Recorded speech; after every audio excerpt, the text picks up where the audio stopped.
Hi అండి, నమస్తే. Welcome to our channel voice of Lakshmi. Kurumaddali Vijayalakshmi గారు రచించిన మారని కాలంలో మారిన మనుషులు అనే ఒక చక్కటి కథను వినేద్దామండి. ఈ కథ యువ మాసపత్రికలో 1976వ సంవత్సరంలో ప్రచురింపబడిందండి. ఇక కథ మొదలు పెడదామా? 5 గంటలైంది.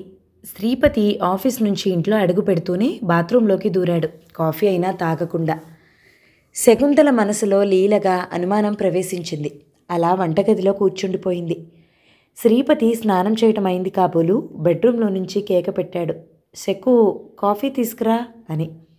శకుంతల కాఫీ కప్పుతో పాటు అరటికాయ బజ్జీల ప్లేట్ నిండుగా పెట్టుకుని తీసుకుని వచ్చింది. ఇప్పుడు బజ్జీలు ఎందుకు, అనవసరం శ్రమ? 2 బజ్జీలు నోట్లో కుక్కుకుంటూ అడిగాడు శ్రీపతి. కృష్ణవేణి సినిమాకి వెళదామని వంట చేసి మీకోసం రెడీగా కూర్చున్నాను, మీదే ఆలస్యం. మీకు ఇష్టమైన బజ్జీలు చేసి కాకా పడదామని చేశాను. రెడీ కండి, హాల్ దగ్గరేగా, నడిచిపోవచ్చు. అన్నట్లు ఆ సినిమా ఇవేళ్టితో ఆఖరుట. శ్రీపతి గొంతు కష్టంగా వెలక్కాయ బదులు అరటికాయ బజ్జీ పడింది. కప్పు వేడి కాఫీ 2 కుక్కల్లో తాగి కంఠం సవరించి కూర్చున్నాడు. సుందరం బర్త్డే, ఈరోజు పార్టీ ఇస్తున్నాను, ఆఫీస్ నుంచి ఇటే వచ్చేయి అన్నాడు.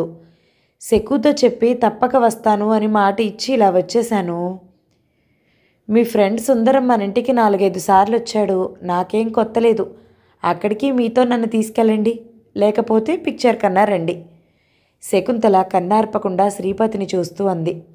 చచ్చా, మగాళ్ళ పార్టీకి నీవు రావటం ఏమిటి? కావాలంటే నీ ఒక్కదానివి వెళ్ళు పిక్చర్కి. అందులో అక్కడ నీబోటి అక్కడ ఎవరినైనా డాన్స్ చేయడానికి పిలిచారా? శకుంతల మధ్యలో అడ్డు తగిలి అంది. ఆహా, అది కాదు, నీళ్లు నమిలాడు శ్రీపతి. అయితే ఏదో ఉందన్నమాట. చా, ఈ మధ్య నీకు అనుమానం ఎక్కువైంది, ఇస్త్రీ ప్యాంటు మడత విప్పుతూ అన్నాడు. అనుమానం ఎక్కువ అవటం కాదు, నిజమైంది. నన్ను సినిమా కన్నా తీసుకెళ్ళండి, మీ ఫ్రెండ్ ఇంటికన్నా తీసుకెళ్ళండి, మొండిగా అంది శకుంతల. శ్రీపతికి కోపం వచ్చింది. పైకి వ్యక్తం చేయకుండా చిరునవ్వు ముఖాన పులుముకున్నాడు. శకుంతల దగ్గరగా వచ్చి నడుం చుట్టూ చేతులు పోనిచ్చి దగ్గరకు లాక్కున్నాడు. శకు, మగవాడు బయట తిరక్క చెడిపోతాడు, అవసరం వచ్చినప్పుడు వెళ్ళాలి, ఫ్రెండ్స్ పిలిస్తే పోవాలి, ఆఫీసర్ కబురంపితే హాజరు కావాలి, ఎన్నో ఉంటాయి. చీటికి మాటికి ఇలా అనుమానం పడితే నేనేం చేయను చెప్పు? భర్త చేతులు బలవంతాన వదిలించుకుని దూరంగా జరిగింది శకుంతల. నా తల మీద చేసి ప్రమాణం చేసి చెప్పండి, మీరెక్కడికి వెళ్ళేది? ప్రమాణం చేయను, నమ్మితే నమ్ము, లేకపోతే మానే. సుందరం బర్త్డే పార్టీకి పోతున్నాను. శ్రీపతి బూట్లేసుకుని చక్చకా ముడేసుకుంటూ అన్నాడు. ఆ పార్టీ ఏదో నాకు తెలియకపోలేదు. మీ స్నేహితులంతా కలిసి ఓ మగువని ఏర్పాటు చేసుకుంటారు, ఓ రాత్రి ఖుషీగా గడిపేస్తారు. దురలవాట్లు ఏమీ లేవని మురిసిపోయాను. అన్నిటికీ మించిన పెద్ద అలవాటే ఉంది. నాలో లోపం ఉండి తిరిగినా అర్థం ఉంటుంది. ఏ విషయంలో మీకు లోటు చేశాను చెప్పండి? శకుంతల శ్రీపతికి అడ్డంగా నుంచుని భుజాలు పట్టుకుని ఆవేశంగా ఊపుతూ అడిగింది. నువ్వేం లోటు చేయలేదు శకు. నేమటుకు నీకేమన్నా లోటు చేశానా చెప్పు? ఏ చీర కావాలంటే ఆ చీర, ఏ నగ కావాలంటే ఆ నగ, నువ్వు కోరిన ప్రతి కోరికను తీర్చాను. ఫ్రెండ్ ఇంటికి పార్టీకి వెళుతుంటే అడ్డు తగలటం ఏం బాగుండలేదు. శ్రీపతి సానునయంగా అన్నాడు. టీ పార్టీ అయితే అడ్డు పెట్టేటంత మూర్ఖురాల్ని కాదండి, మగో పార్టీ, అదే నా బాధ. మీకు నిద్దట్లో పైకి కలవరించే అలవాటుంది. మీ ఫ్రెండ్స్తో మాట్లాడినప్పుడు విన్నాను. పక్కింటి సరోజ ఎవరినో అన్నట్టు మీ గురించి వ్యంగ్యంగా అంది. మీ లాల్చీ మీద కాటుక చారలు, బుష్ షర్టు మీద లిప్స్టిక్ ముద్రలు, సెంటు పరిమళం మీ ఒంటి మీద, మీ ఉంగరాల జుట్టులో ఇరుక్కున్న మల్లెపూలు మీ పార్టీకి గుర్తులు. ప్రమాణం చేయమంటే చెయ్యి వెనక్కిపోతున్నది. చెప్పండి, నా అనుమానం అబద్ధమే అంటారా? శకుంతల ఆవేశపడిపోతూ అడిగింది. నువ్వు పొరపడుతున్నావంటే నమ్మవు. ఎలా నమ్మించాలో నాకు తెలియటం లేదు. ఈ ఒక్కసారికి వెళ్ళొస్తాను ప్లీజ్. మా మంచి అమ్మాయి నా మాట వింటుంది కదా? శ్రీపతి శకుంతల గడ్డం పట్టుకున్నాడు. మంచి అమ్మాయిని కాబట్టి మీ నటనకి లొంగిపోయాను. ఇకపై వినను. మీ ఇష్టం వచ్చిన చోటికి మీరు పొండి, నా ఇష్టం వచ్చిన చోటికి నేను పోతాను. Good girl. నే పోతే లోకం ఏమీ అనదు, నువ్వు పోతే లోకం కాకుల్లా పొడుస్తుంది. ఆడవాళ్ళు గోరంతని కొండంతలుగా ఊహించి తను బాధపడేది కాక ఎదుటివారిని బాధపెడతారు. నువ్వు అంతేనోయ్. ఇలా కబుర్లు చెప్పే ఇన్నాళ్ళు మీ ఇష్టం వచ్చినట్టు తిరిగారు. ఈవేళ ఊరుకోను. తాడో పేడో తేల్చి నా కంటం నొక్కి వెళ్ళండి. శకుంతల తలుపుకి అడ్డంగా నుంచుని అంది. నువ్వు మొండివైతే నేను జగముండిని కదూ. నీ ఒంటి మీద చెయ్యి వేయటం, నీ కంఠం పిసకటం పొరపాటును కూడా చేయను. సుందరంతో వస్తానని మాటిచ్చాను కాబట్టి వెళ్ళక తప్పదు. ఆడిన మాట తప్పటం నాకు అలవాటు లేదు. శకుంతల చెయ్యి పట్టుకుని యువతలకు గుంజి తలుపు తీసుకుని బయటకు వెళ్ళిపోయాడు శ్రీపతి. దృఢంగా ఎత్తుకు తగిన లావుతో ఉండే శ్రీపతి శకుంతల సన్నటి నడుం చుట్టూ ఎడం చేయి వేసి పెనవేసి గిరగిరా తిప్పేవాడు ఎన్నోసార్లు. శకుంతల మరోసారి శ్రీపతిని బయటికి పోనీయకుండా తలుపుకి అడ్డం నుంచున్నా ఎడం చేత్తో బొమ్మని ఎత్తినట్లు ఎత్తి పక్కన పెట్టి వెళ్ళగలడు శ్రీపతి. అందుకే ఏం మాట్లాడలేక ఎదురు తిరగలేక అవాక్కై నుంచుండిపోయింది శకుంతల. చకచకా హుందాగా అడుగులేస్తూ వెళుతున్న శ్రీపతిని చూస్తూ. శ్రీపతి కనుమరుగయిందాకా చూసి నిస్పృహగా వచ్చి మంచం మీద కూలబడింది శకుంతల. వారు అన్ని విధాలా మంచివారే, ఈ ఒక్క విషయంలో తప్ప. చెడు స్నేహమే ఈ విషయంలో దారి తప్పించింది. ఏదడిగినా కాదనరు, పార్టీ విషయం తప్ప. పోనీ అని ఊరుకోవటానికి రేపు ఏ వగలాడో మత్తు జల్లిందంటే తాళి కట్టి ఇంటికి తీసుకొచ్చినా తీసుకొస్తారు. అప్పుడు చింతించి ప్రయోజనం లేదు. మార్చాలి మార్చాలి. ఎలా? వారు ఇంటికి వచ్చేటప్పటికి ఓ లెటర్ రాయాలి. నేను పుట్టింటికి పోతాను, మీరు మారి నా అవసరం ఉందని గ్రహించిన నాడు ఇంట్లో కాలు పెడతాను అని. మారారే సరి, లేకపోతే ఎవరి దారి వారిదే. గడియారం ఠంగ్ ఠంగ్ అంటూ 6 గంటలు కొట్టింది. శకుంతల ఉలిక్కిపడి ఎవరో హెచ్చరించినట్లయి, చచా నేనే ఆలోచిస్తున్నాను, వారన్నట్లు లోకులు కాకులు. వారినన్నరు నన్నంటారు. నన్నన్నా పర్వాలేదు. పుట్టింట్లో ఉండటమే జరిగితే నన్ను కాదనేది. అమ్మను, దేవతలాంటి అమ్మ నా గురించి మాట పడటమా? ఆ తల్లి కూతురు కాదు, ఎక్కడికి పోతాయి బుద్ధులు అని అమ్మనే అంటారు. కష్టమో నష్టమో నా పాటలు నే పడతాను, నీకు మాట రానియనమ్మా. కణతలు నొక్కుంటూ బాధగా అనుకుంది శకుంతల. ప్రజ్వరిల్లే అగ్నిపర్వతాన్ని మనసులో సమాధి చేసి హిమం కప్పబడిన మేరు పర్వతంలా జీవితాన్ని లాక్కొచ్చి కాలప్రవాహాన్ని అవలీలగా ఈదిన స్త్రీ తన తల్లి. తల్లి గుర్తొచ్చింది శకుంతలకు. భోజనం కాగానే మధ్యాహ్నం పూట కునుకు తీయటం పార్వతికి అలవాటు. మామూలు ప్రకారం నిద్రపోతున్న పార్వతి ఉలిక్కిపడి లేచింది. అకస్మాత్తుగా మెలకువ రావటానికి కారణం ఏమిటా అని కళ్ళు మూసుకు ఆలోచిస్తుంటే పక్క గదిలో నుంచి సవతి తల్లి వర్ధనమ్మ కాశీయాత్ర చేసి వస్తూ వర్ధనమ్మను చూసిపోదామని ఇక్కడ దిగిన ఆమె పినతల్లి శారదాంబ మాటలు పెద్దగా వినిపించాయి. శారదాంబ మాట్లాడుతుంటే వేరే మైక్ అక్కర్లేదు, కంచుకంఠం. తనకెందుకు మెలకు వచ్చిందో పార్వతికి అర్థమైపోయింది. గాఢ నిద్రలో ఉన్నప్పుడు నిద్ర మెలకు వస్తే తలనొప్పి వస్తుంది. సన్నసన్నగా తలపోటు ప్రారంభం కావటంతో కణతలు నొక్కుంటూ ఉండిపోయింది. వినాలని ఉద్దేశం లేకపోయినా వాళ్ళ మాటలు పక్క గదిలో నుంచి వినపడుతున్నాయి. మాటల మధ్యలో తన పేరు విని జాగ్రత్తగా చెవి ఒగ్గింది పార్వతి. ఇహ ఇంతేనా? అతగాడు తీసుకెళ్లటం లేదన్నమాట? శారదాంబ కుతూహలంగా అడిగింది. అన్నమాటే వర్ధనమ్మ వ్యంగ్యం. దైవం చిన్నచూపు చూడటంతో నీ రాతిలా అయింది. చిన్న చిన్న పిల్లలు నీ పాటలు నువ్వు పడుతుంటే 3 పిల్లలతో తాను ఇక్కడ ఉండటం ఏమిటి? అసలు అతను పార్వతిని ఎందుకు తీసుకెళ్ళడు? అంది శకుంతల. ఈ వేళొచ్చి రేపు వెళ్లేదానికి తనకెందుకు నా సంగతి? పరుల గురించి తెలుసుకోవాలనే తపన అన్నిటికన్నా పెద్ద జబ్బు. వింటున్న పార్వతి కసిగా అనుకుంది. వర్ధనమ్మ తగ్గుస్వరంతో చెప్తున్నా పార్వతికి వినపడుతూనే ఉంది. పార్వతి ఒక్కగానొక్క కూతురు కదా, ఆవిడ గారాబానికి అంతు లేకుండా పెంచింది. ఒక్కడే అబ్బాయి, ఆస్తి ఉంది అని పెద్ద కట్నంతో మధుసూదనానికి ఇచ్చి పెళ్లి చేశారు పార్వతిని. ఇంత అప్పుడు పార్వతి వయసు 9 ఏళ్ళు. మరో 4 ఏళ్లకి పెద్ద మనిషి అవ్వటం, అచ్చటా ముచ్చటా చూడకుండానే తల్లి మరణించటం, తర్వాత ఆయన నన్ను పెళ్ళాడటం వెంట వెంటనే జరిగిపోయాయి. ఇదంతా తెలిసిందే కదా నీకు పిన్ని, అంది వర్ధనమ్మ. తెలియకేమి? ఆ తర్వాత నీకు శంకరం పుట్టినప్పుడు 3వ కాన్పు శ్రీనాథుడి పుటకలకి వచ్చానుగా.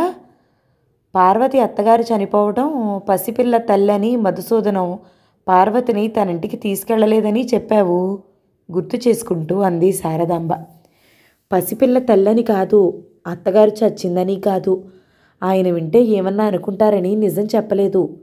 మధుసూదనం తండ్రి పసితనంలోనే చనిపోవటంతో ఆవిడ ఆడింది ఆటగా పాడింది పాటగా అతగాడిని పెంచింది. సగం చదువుతోనే ఆపేసి నాటకాల వాళ్లతో చేరి నాటకాలు ఆడుతూ ఊరూరు తిరగటం, ఎప్పుడో ఇంటికి రావటం. అటు తల్లికి పట్టలేదు, ఇటు ఈయనకి పట్టలేదు. పార్వతి అత్తగారింటికి వెళ్ళింది లేదు. పార్వతిని అత్తగారింటికి పంపించరా అని ఓసారి అడిగితే ఆయన, నీకేమన్నా కష్టంగా ఉందా ఏం? పార్వతి ఇక్కడే ఉంటే అది రాజాలా ఇక్కడే ఉంటుంది, అతనే వచ్చిపోతూ ఉంటాడు అన్నారు. అలా వచ్చిపోతుంటేనే 2 పిల్లల తల్లయింది. మాయదారి జ్వరం వచ్చి నా మొగుడు కన్ను మూశాడు. మగదక్షత లేని కొంపని మధుసూదనం మమ్మల్ని ఆదుకున్నది లేదు, పార్వతిని కాపురానికి తీసుకెళ్ళింది లేదు. అత్తింటి గుమ్మం తొక్కకుండా 3 పిల్లల తల్లయింది. పిల్లలు కూడా పెరిగి పెద్దవాళ్ళు అవుతున్నారు. తనింటికి తీసుకెళ్లేది లేదా? శారదాంబ అడిగింది.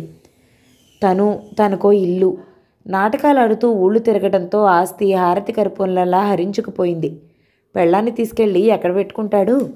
మధ్య మధ్య వస్తూ ఉంటాడు, 2 రోజులుండి వెళుతూ ఉంటాడు. పార్వతి ఒక్కతి కూడా కాదాయే, 3 పిల్లలు, నా పిల్లలు 3. అంతా నా కర్మ. దానికేం, దానికి బాగానే జరుగుతున్నది. ముక్కు జర్రున చీదింది వర్ధనమ్మ. వింటున్న పార్వతి కోపంగా లేవబోయి నిస్సత్తుగా మళ్ళీ పడుకుంది. పూర్తిగా మగాడిని అనవలసిన పని లేదు, ఆడదానిలోనూ ఉంది. మీతో తీసుకెళ్ళనని పట్టుపట్టి కూర్చోకూడదు పార్వతి. జరిగిందే చాలని అనుకుంటే ఎట్లా? చీకు చింత ఏమీ లేదు. చిన్నప్పటి నుంచి అలాగే జరిగింది. అదృష్ట జాతకురాలు. మొగుడొచ్చిన 2 రోజులు పట్టపగ్గాలుండవు అంది వర్ధనమ్మ. ఈ దఫా వచ్చినప్పుడు పార్వతిని తీసుకెళ్ళమని గట్టిగా చెప్పేయి. 4 మనుషులను ఎంతకాలం భరిస్తావు? నీ పిల్లలకు చివరికి చెప్పిచ్చేటట్లున్నావు చూడబోతే. సన్నగా చీవాట్లు పెడుతుంది శారదాంబ. అంతవరకు విన్న పార్వతి దిండులో ముఖం దాచుకుని వెక్కి వెక్కి ఏడ్చింది, తన అసమర్థతకు చింతిస్తూ. వేడివేడి కన్నీరు తన చీర చెంగును పూర్తిగా తడిపిన తర్వాత మనసు తేలికపడింది. జోరీగల్లా ఆలోచనలు ముసురుతుంటే మరింత గట్టిగా కణతలు నొక్కుంటూ పడుకుంది పార్వతి. మొదట్లో తండ్రి, పోనీలేమ్మ పార్వతి, అత్తగారింటికి వెళ్ళనంత మాత్రాన్ని నీకొచ్చిన నష్టమేమిటి? మధు నాటక సమాజం స్థాపించి ఊళ్ళు తిరుగుతున్నాడు. పట్టుమని నెలకు 4 రోజులు ఇంటి పట్టున ఉండడు. నీ వెళితే ఒంటరిగా ఉండాల్సిందే కదా, ఇక్కడైతే 4 ఉంటాము అంటూ సమర్థించేవాడు. అప్పట్లో అది నిజమనిపించింది. తర్వాత అది అలవాటు కింద మారింది. పేపర్లో భర్త ఫోటో పడినప్పుడు ఊరంతా వచ్చి గొప్ప కళాకారుడి భార్యవు, అదృష్టవంతురాలివి అని పొగిడిన వాళ్ళు పొగిడినట్లే ఉన్నారు. సందేశాత్మక విప్లవాత్మక నాటకాలు సొంతంగా రచించి ప్రదర్శించటంలో మంచి పేరొచ్చింది. అకస్మాత్తుగా తండ్రి మరణం, పిల్లలు పెరిగి పెద్ద కావటం, పిన్ని సాధింపులు, తనకి జ్ఞానోదయమైంది. ఒక గది చూడండి, మీరొచ్చినప్పుడే వద్దురు కానీ నే ఇంట్లో ఉండలేను అని పేచీ పెట్టుకుంది. ప్రాధేయపడింది. తన కన్నీరు వారిని కరిగించలేదు. వేరే ఉంచి నిన్ను పిల్లలను పోషించే శక్తి లేదు.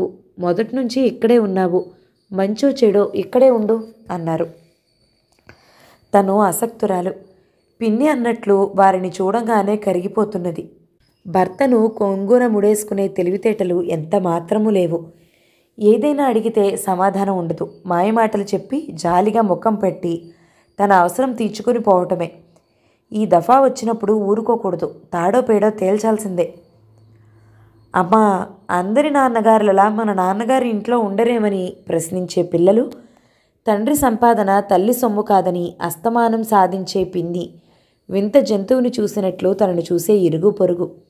ఇహ తను భరించలేదు. తన పిల్లల భవిష్యత్తు ఊహించి ముందు జాగ్రత్త పడుతున్నది పిన్ని. ఎదిగే తన పిల్లల భవిష్యత్తు మాట ఏమిటి? తను జాగ్రత్త పట్టం లేదు. కళ్ళు మూసుకుని ప్రవర్తిస్తున్నది. ఇప్పటికైనా తన కళ్ళు తెరిపిళ్ళు పడ్డాయి. ఇంకా ఈ కళ్ళు మూతలు వేయను. ఓ నిశ్చయానికి వచ్చిన పార్వతి తృప్తిపడి లేచి కూర్చుంది మంచం మీద నుంచి. పక్క గదిలో నుండి ఇంకా మాటలు వినపడుతూనే ఉన్నాయి తనను గురించి. అయినా వినదలుచుకోలేదు పార్వతి. అమ్మా, నాన్నగారు ఊరు నుంచి వచ్చి చాలా రోజులైంది కదూ? పెద్దవాడు రఘు గొప్ప విషయం ఆరా తీసిన మొనగాడిలా ముఖం పెట్టి అడిగాడు. చిరిగిన చీర కుడుతున్న పార్వతి ఉలిక్కిపడి తల ఎత్తి రఘు ముఖంలోకి చూసింది. మీ నాన్నగారు వచ్చారా అని సుబ్బరామయ్య మాస్టారు అడిగారమ్మా అన్నాడు రఘు. తల్లి కూడా కొట్టకపోవటంతో తిరిగి రాలేదు, ఎందుకు రాలేదో తెలీదు, మా అమ్మ కూడా రోజు నాన్నగారి కోసం చూస్తుందని చెప్పాను అన్నాడు రఘు. నన్ను విసిగించక అవతలికెళ్ళు కసురుకుంది పార్వతి. బిక్కముఖం వేసుకుని బయటికి వెళ్ళాడు రఘు. అనవసరంగా కోప్పడ్డాను, ఈ మధ్య అకారణంగా కోపం వస్తుంది, పిల్లల మీద చిరాకు పడే ప్రయోజనం ఏముంది అనుకుంది పార్వతి. ఐస్ వచ్చింది, 5 పైసలు ఇవ్వమ్మా. జారిపోతున్న లాగును పైకి లాక్కుంటూ కృష్ణుడొచ్చాడు. ఆటలన్నా చిరుతిండన్నా కృష్ణుడికి ప్రాణం. అక్క అన్న తల్లిని ఏడిపించకపోయినా ఆవారా కృష్ణుడు దేనికో దానికి పేచీ పెట్టి పార్వతికి కళ్ళనీళ్లు తెప్పిస్తుంటాడు. చెప్పినా అర్థం చేసుకునే ఈడు కాదు. పార్వతి లేచి వెళ్ళి పెట్టంతా వెతికితే 10 పైసల బిళ్ళ కనపడింది. పెడుతూ రేపటికే 5 పైసలు ఉంచుకో అంది. ఉంటే ఉంచుకుంటా బయటకు పరుగు తీస్తూ అన్నాడు కృష్ణుడు. బాలకృష్ణుడి అల్లరిని మించిపోయింది నీ అల్లరి కృష్ణు అనుకుని నవ్వుకుంది పార్వతి. వారు వచ్చినప్పుడల్లా ఎంతో కొంత డబ్బిచ్చి వెళ్ళేవారు. రావటం ఆలస్యమైతే మనీ ఆర్డర్ చేసి ఉత్తరం రాసేవారు. కానీ ఈ తఫా రెండూ లేవు. వారిచ్చిన దానిలో 10-15 తనుంచుకుని మిగిలినది పిన్ని చేతిలో పెట్టబట్టి పిల్లలు పైసలు అడిగినా పిన్ని గట్టిగా మాట్లాడక రోజులు గడిచిపోయాయి. వారిస్తున్న కొద్ది మొత్తానికి తనకి పిల్లలకి ఓ పూట తిన్నా అర్ధాకలితో లేచిపోవాల్సిందే. నాన్న ఉన్నంత వరకు పిన్ని నోట్లో నాలుక లేదు. నాన్న పోయిన తర్వాత మొదట్లో నోరు మెదపక రాను రాను చాటుగా ఇప్పుడిప్పుడు పబ్లిక్గా ఏదో ఒకటి అంటూనే ఉంది. తను ఇంట్లో ఉండటం పిన్నికి శిక్ష, పిన్ని ఇంట్లో తనుండటం తనకి కర్మ. పరధ్యానంగా కుట్టడం వల్ల కసుక్కున వేలిలో సూది దిగబడింది.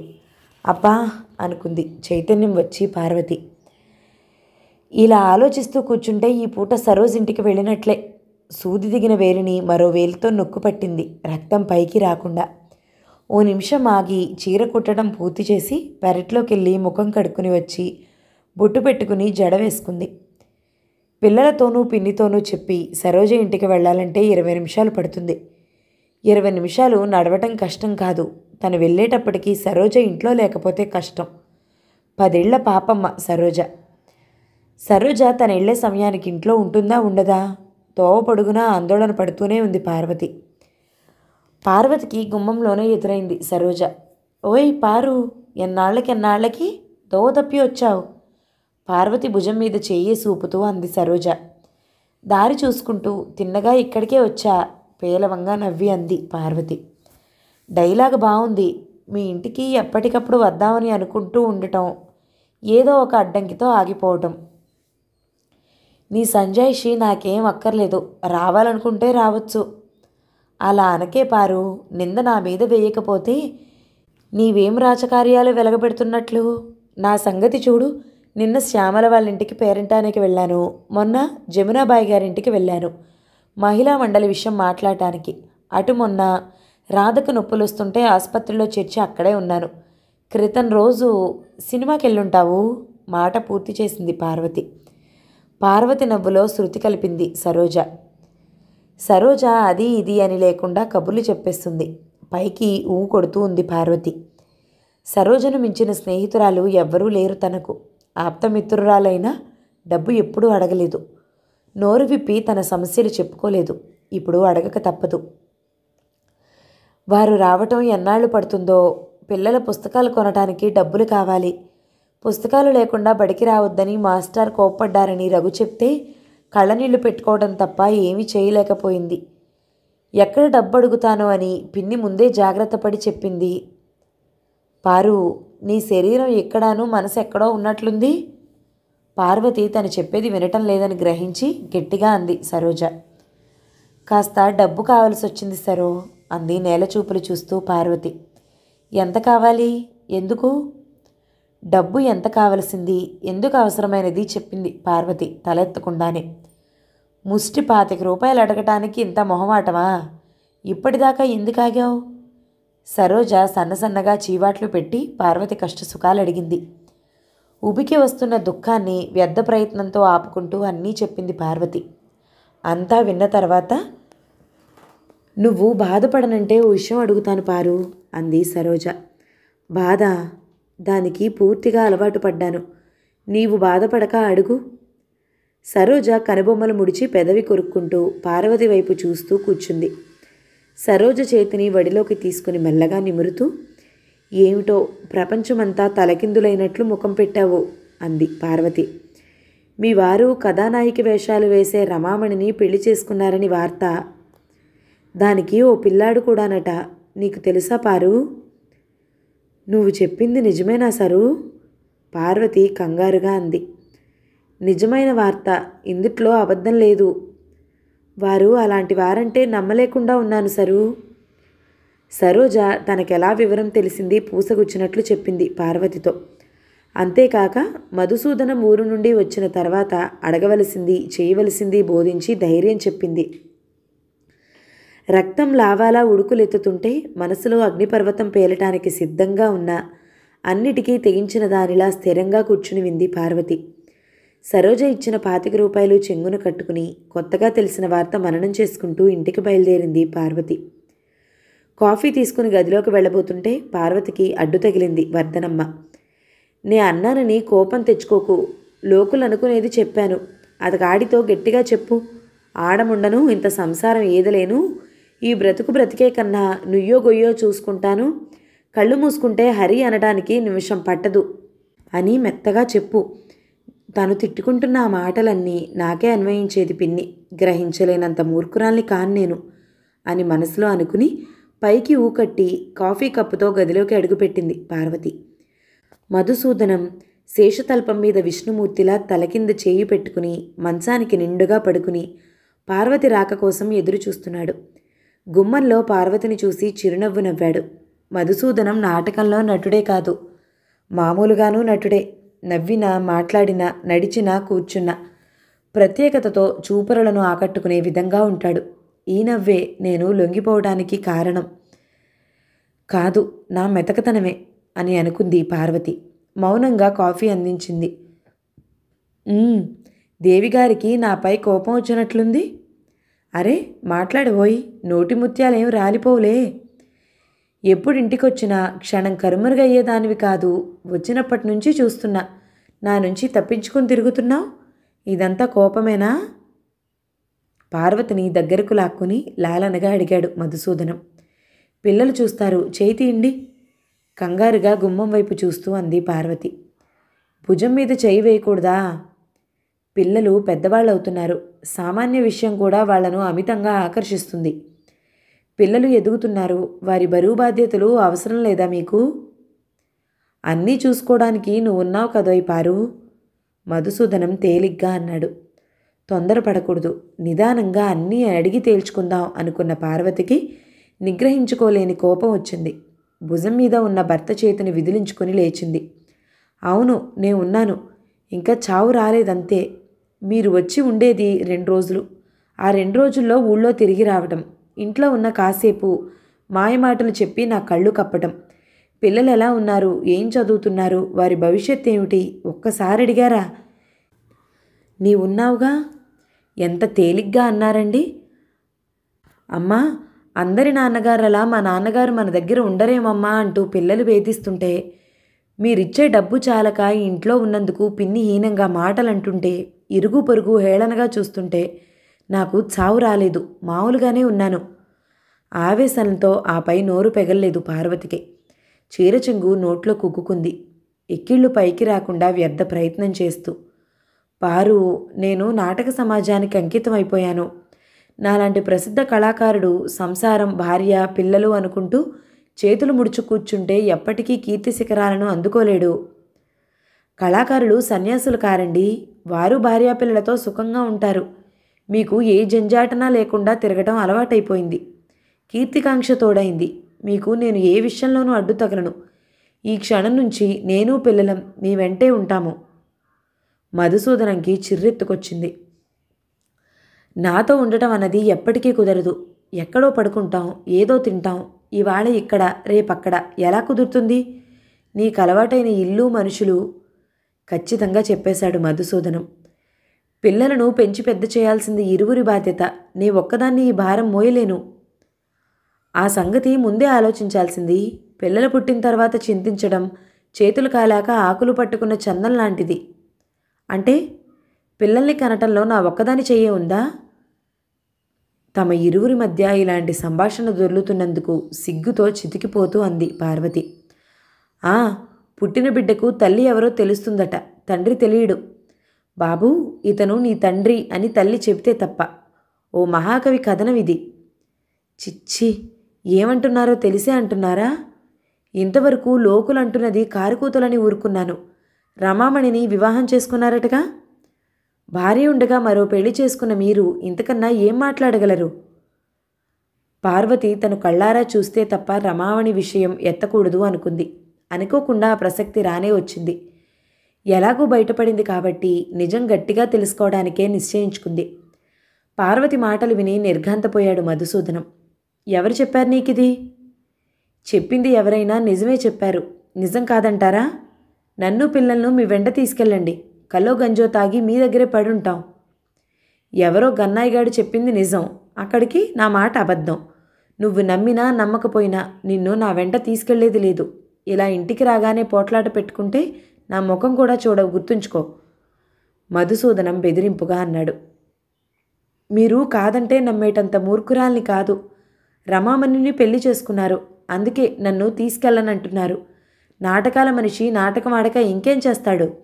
మీరు తీసుకెళ్ళకపోయినా మీ వెంట ఎంత దూరం వెడితే అంత దూరం వస్తాను. పార్వతి మొండితనం తెలిసిన మధుసూదనం తగ్గిపోయాడు. నే చెప్పేది విని నన్ను అర్థం చేసుకోపారు అంటూ పార్వతి చేయి పట్టుకు తీసుకువెళ్ళి మంచం మీద కూర్చోబెట్టాడు. అనుకోని సంఘటనలు కొన్ని జరిగి రమామణిని దగ్గరకు తీశాను. ఎలా వదిలించుకోవాలో తెలియటం లేదు. నా వల్ల పొరపాటు జరిగింది. నిన్ను పిల్లల్ని అన్యాయం చేయను. వచ్చిపోతూ ఉంటాను, డబ్బు పంపిస్తాను. నువ్వు రావటం వల్ల పరిస్థితులు విషమిస్తాయి. నాటక సమాజం నుంచి బయటికి రావాల్సి వస్తుంది. నాకు ఏ పని చేత కాదు. జోలి తగిలించుకుని వీధులు తిరగాల్సిందే. తాను విన్నది నిజమయ్యేటప్పటికీ ఎన్నో అనుమానాలు బయలుదేరాయి పార్వతికి. గోడ మీద పిల్లివాటంగా అంది. అయితే నే విన్నవన్నీ నిజాలే. చాలామంది ఆడవాళ్లతో మీకు సంబంధం ఉందటగా? ఎవరు చేరవేస్తున్నారు నీకు ఈ వార్తలన్నీ? కళ్ళారా చూసినవారు. మరో అబద్ధం ఆడింది పార్వతి. మధుసూదనం మంచం మీద నుంచి విసురుగా లేచాడు. నా గురించి ప్రతి నిమిషం ఎంక్వైరీ చేయటంలో నీ ఉద్దేశం ఏమిటి? నా ఇష్టం వచ్చినట్లు ఊరేగుతాను. కావాలంటే నువ్వు ఊరేగు. ఎప్పటిలాగా వచ్చిపోతూ ఉండనా పూర్తిగా వెళ్ళిపోమంటావా? నా అవసరం డబ్బు అవసరం లేకుండా బ్రతకగలవా? భర్త క్షేమం గురించి తెలుసుకోవడం భార్య ధర్మం. ప్రతి నిమిషం మీ సన్నిధిలోనే ఉంటే అడ్డమైన తిరుగుళ్ళు తిరగరు. అందుకే మీతో వస్తానని మరోసారి చెప్తున్నాను. మీ అవసరం అంటే ఏమిటి? మీ వీలైనప్పుడు ఒకసారి రావటం, ఫలితం మరో బిడ్డకు తల్లిని కావటం. అదేగా నే పొందుతున్న స్వర్గం. ఇస్తున్న డబ్బంటారా? 2 నెలలకు 3 నెలలకు 25-50. అర్జెంట్ అని లెటర్ రాస్తే పంపేది మరో 25. 4 పొట్టలకు నిండా గంజి కూడా రాదు. పిన్ని దయాధర్మం బిచ్చం మీద బ్రతుకుతున్నాను. ఇహపై మిమ్మల్ని భరించలేనని స్పష్టంగా చెప్పింది చివరిసారిగా. నేను కావాలో పరాయి ఆడవాళ్ళు తిరుగుళ్ళు కావాలో చెప్పండి. ఎందుకు అన్నిసార్లు అడుగుతావు? నిన్ను నా వెంట తీసుకెళ్లడం కలలో మాట. నా అవసరం ఉందో లేదో నువ్వే చెప్పు. శీలం అనేది స్త్రీకే కాదు పురుషుడికి కూడా ముఖ్యం. అడ్డమైన వాళ్లతో పోయి వచ్చే మీతో కాపురం చేయటం నా వల్ల కాదు. పార్వతి కోపంతో ఒళ్ళు మరిచిపోయి అన్నది. బరి తెగించి మాట్లాడుతున్నావు పారు. అది నీకే నష్టం. నా వద్ద నుంచి కానీ రాదు. నా ముఖం చూపించును. ఎలా బ్రతుకుతావో బ్రతుకు. మధుసూదనానికి పార్వతిని ఎడాపెడా వాయించాలనిపించింది. ఏమూలో తన తప్పున్నట్లు తోచి వెనక్కి తగ్గాడు. బతిమలాడితే ఆడవాళ్లు లొంగిపోతారు. జాలిగా ముఖం పెట్టి ప్రేమగా మాట్లాడుతూ దగ్గరకు లాక్కున్నాడు పార్వతిని. పార్వతి విసురుగా మధుసూదనం చేతులు తోసి అవతలికి జరిగింది, కోపంతో పొగలు కక్కుతూ. నా విషయంలో ఇంతవరకు మీరు చేసిన ఘనకార్యాలు చాలు. నా భార్య నా పిల్లలు అనుకున్న నాడు నేనే మీ దగ్గరకు వస్తాను తిరస్కారంగా అంది. సరే, ఆడదానివి, నీవే అంత అహం ప్రదర్శిస్తుంటే నాకేం పట్టింది? క్షమించండి, నాది పొరపాటైంది అని నీవన్ననాడే తిరిగి నీ ముఖం చూసేది, గుర్తుంచుకో అని విసురుగా పెద్ద పెద్ద అంగలేస్తూ బయటికి వెళ్ళిపోయాడు మధుసూదనం. ముఖం దోసిట్లో కప్పుకుని నించున్న చోటే కింద కూలబడింది పార్వతి. ఎప్పటికీ నీ మేలు మర్చిపోను సరోజా, సజన నయనాలతో అంది పార్వతి. నువ్వుత్త పిచ్చిదానివే పారు. కష్టపడ్డావు, ఉద్యోగం సంపాదించావు, నే చేసిందేముంది? సరోజ నవ్వుతూ అంది. నీదేమి లేదు, ఎంత నిగర్విగా అంటున్నావే. వారు ఇంటికి వస్తే అతగాడితో గట్టిగా తేల్చేయి, నెలకి 100 పైన పంపుతాడో నిన్ను తీసుకెళ్తాడో తేల్చుకుని నాతో చెప్పు అన్న పిన్ని. వారు నన్ను కాదని వెళ్ళిపోయారని తెలిసి నానా మాటలంది. మగాడిని రెచ్చగొట్టి ఇంట్లోంచి తరిమేయటం ఓ తెలివేనా? ఒకసారి ఇంటి ముఖం చూసిన వాణ్ణి పదే పదే వచ్చేట్లు చేయాలి గాని. అయినా అవసరం నీకెందుకు? నీకు నీ పిల్లలకు దర్జాగా జరిగిపోతుందాయే అంటూ నిమిషానికి ఒకసారి సాధింపు. ఆ తర్వాత తిండికి మొహం వాచిన పిల్లల గోల. అవసరానికి తల ఉగ్గి బ్రతుకుతున్న నేను ఇలాంటి బ్రతుకు పగవాడికి కూడా వద్దు సరు. ఇప్పుడవన్నీ ఎందుకు పారు? చెప్పనీ సరు. నా కాళ్ళ మీద నేను బ్రతికే ప్రయత్నం చేస్తాను. అందాక ముష్టిదాన్ని అనుకుని నన్ను పిల్లల్ని భరించు పిన్ని అని తల పగలగొట్టుకుని ఏడ్చాను. సరేనంది పిన్ని. అందుకే ప్రతి నిమిషం సాధిస్తున్నా ఇలాంటి శుభదినం వస్తుందనే సహనంతో రోజులు గడిపాను. ఎస్ఎల్సి అయినా తప్పి ఉండబట్టి అది కంప్లీట్ చేసి టీచర్ ట్రైనింగ్ అయ్యి టీచర్గా పోస్టు సంపాదించాను. వీటికి డబ్బెక్కడి నుంచి వచ్చింది? నువ్వివ్వబట్టే కదా. మీ వారు కూడా సహృదయులు కాబట్టి గబగబా అన్ని ఏర్పాట్లు చేశారు. కాస్త కుదుటపడ్డ తర్వాత ప్రతి నెల కొంత మొత్తం పంపుతూ ఉంటాను. ఇదంతా నీ దయ కాదా? డబ్బు విషయం ఎత్తానా పారు? ముందు నీ సంగతి చూసుకో, సరోజ చిరుకోపంతో అంది. వెళ్ళేది కొత్త ఊరు. నా మంచి చెడ్డలు చూసుకున్న తర్వాత సంగతే నే చెప్పేదిను. ఉద్యోగం చేస్తూ చదువు పోను, పిల్లలను ప్రయోజకులను చేస్తాను. కాలానికి ఎదురీదడానికే ప్రయత్నిస్తాను దృఢనిశ్చయంతో అంది పార్వతి. అన్నమాట సాధించగల నేర్పు ఓర్పు నీలో ఉన్నాయి పారు. దానిలో నీలాంటి వారి సహకారం కూడా ఉండాలి. అది పుష్కలంగా ఉంది అంది పార్వతి. ఎల్లుండే కదూ ఊరికి వెళ్ళేది? ఈ సంగతి మీ వారికి తెలిస్తే ఏమంటారో. నన్ను కాదని బ్రతకగలుగుతున్నదే అని పళ్ళు నూరుతారు. స్త్రీని అబలగా ఉంటే హర్షిస్తారు కానీ సబలగా ఉంటే భరించలేరు ఈ పురుష పుంగవులు, పార్వతి కసిగా అంది. సరోజ కాస్త ఆలోచించి అంది. నా ఉద్దేశంలో స్త్రీ ఎప్పుడూ అబలా సబలా కానేరదు కాదు. శ్రీరామచంద్రుడు నిండు చూలాలైన సీతమ్మను నిర్దయగా అడవిలో వదిలి రమ్మన్నాడు. దుష్యంతుడు శకుంతలను ఎరగను పొమ్మన్నాడు. వారు పిల్లలను కన్నారు, అడవుల్లో జీవించారు. ఈ పుణ్యస్త్రీలను అబలలనాలా సబలలనాలా?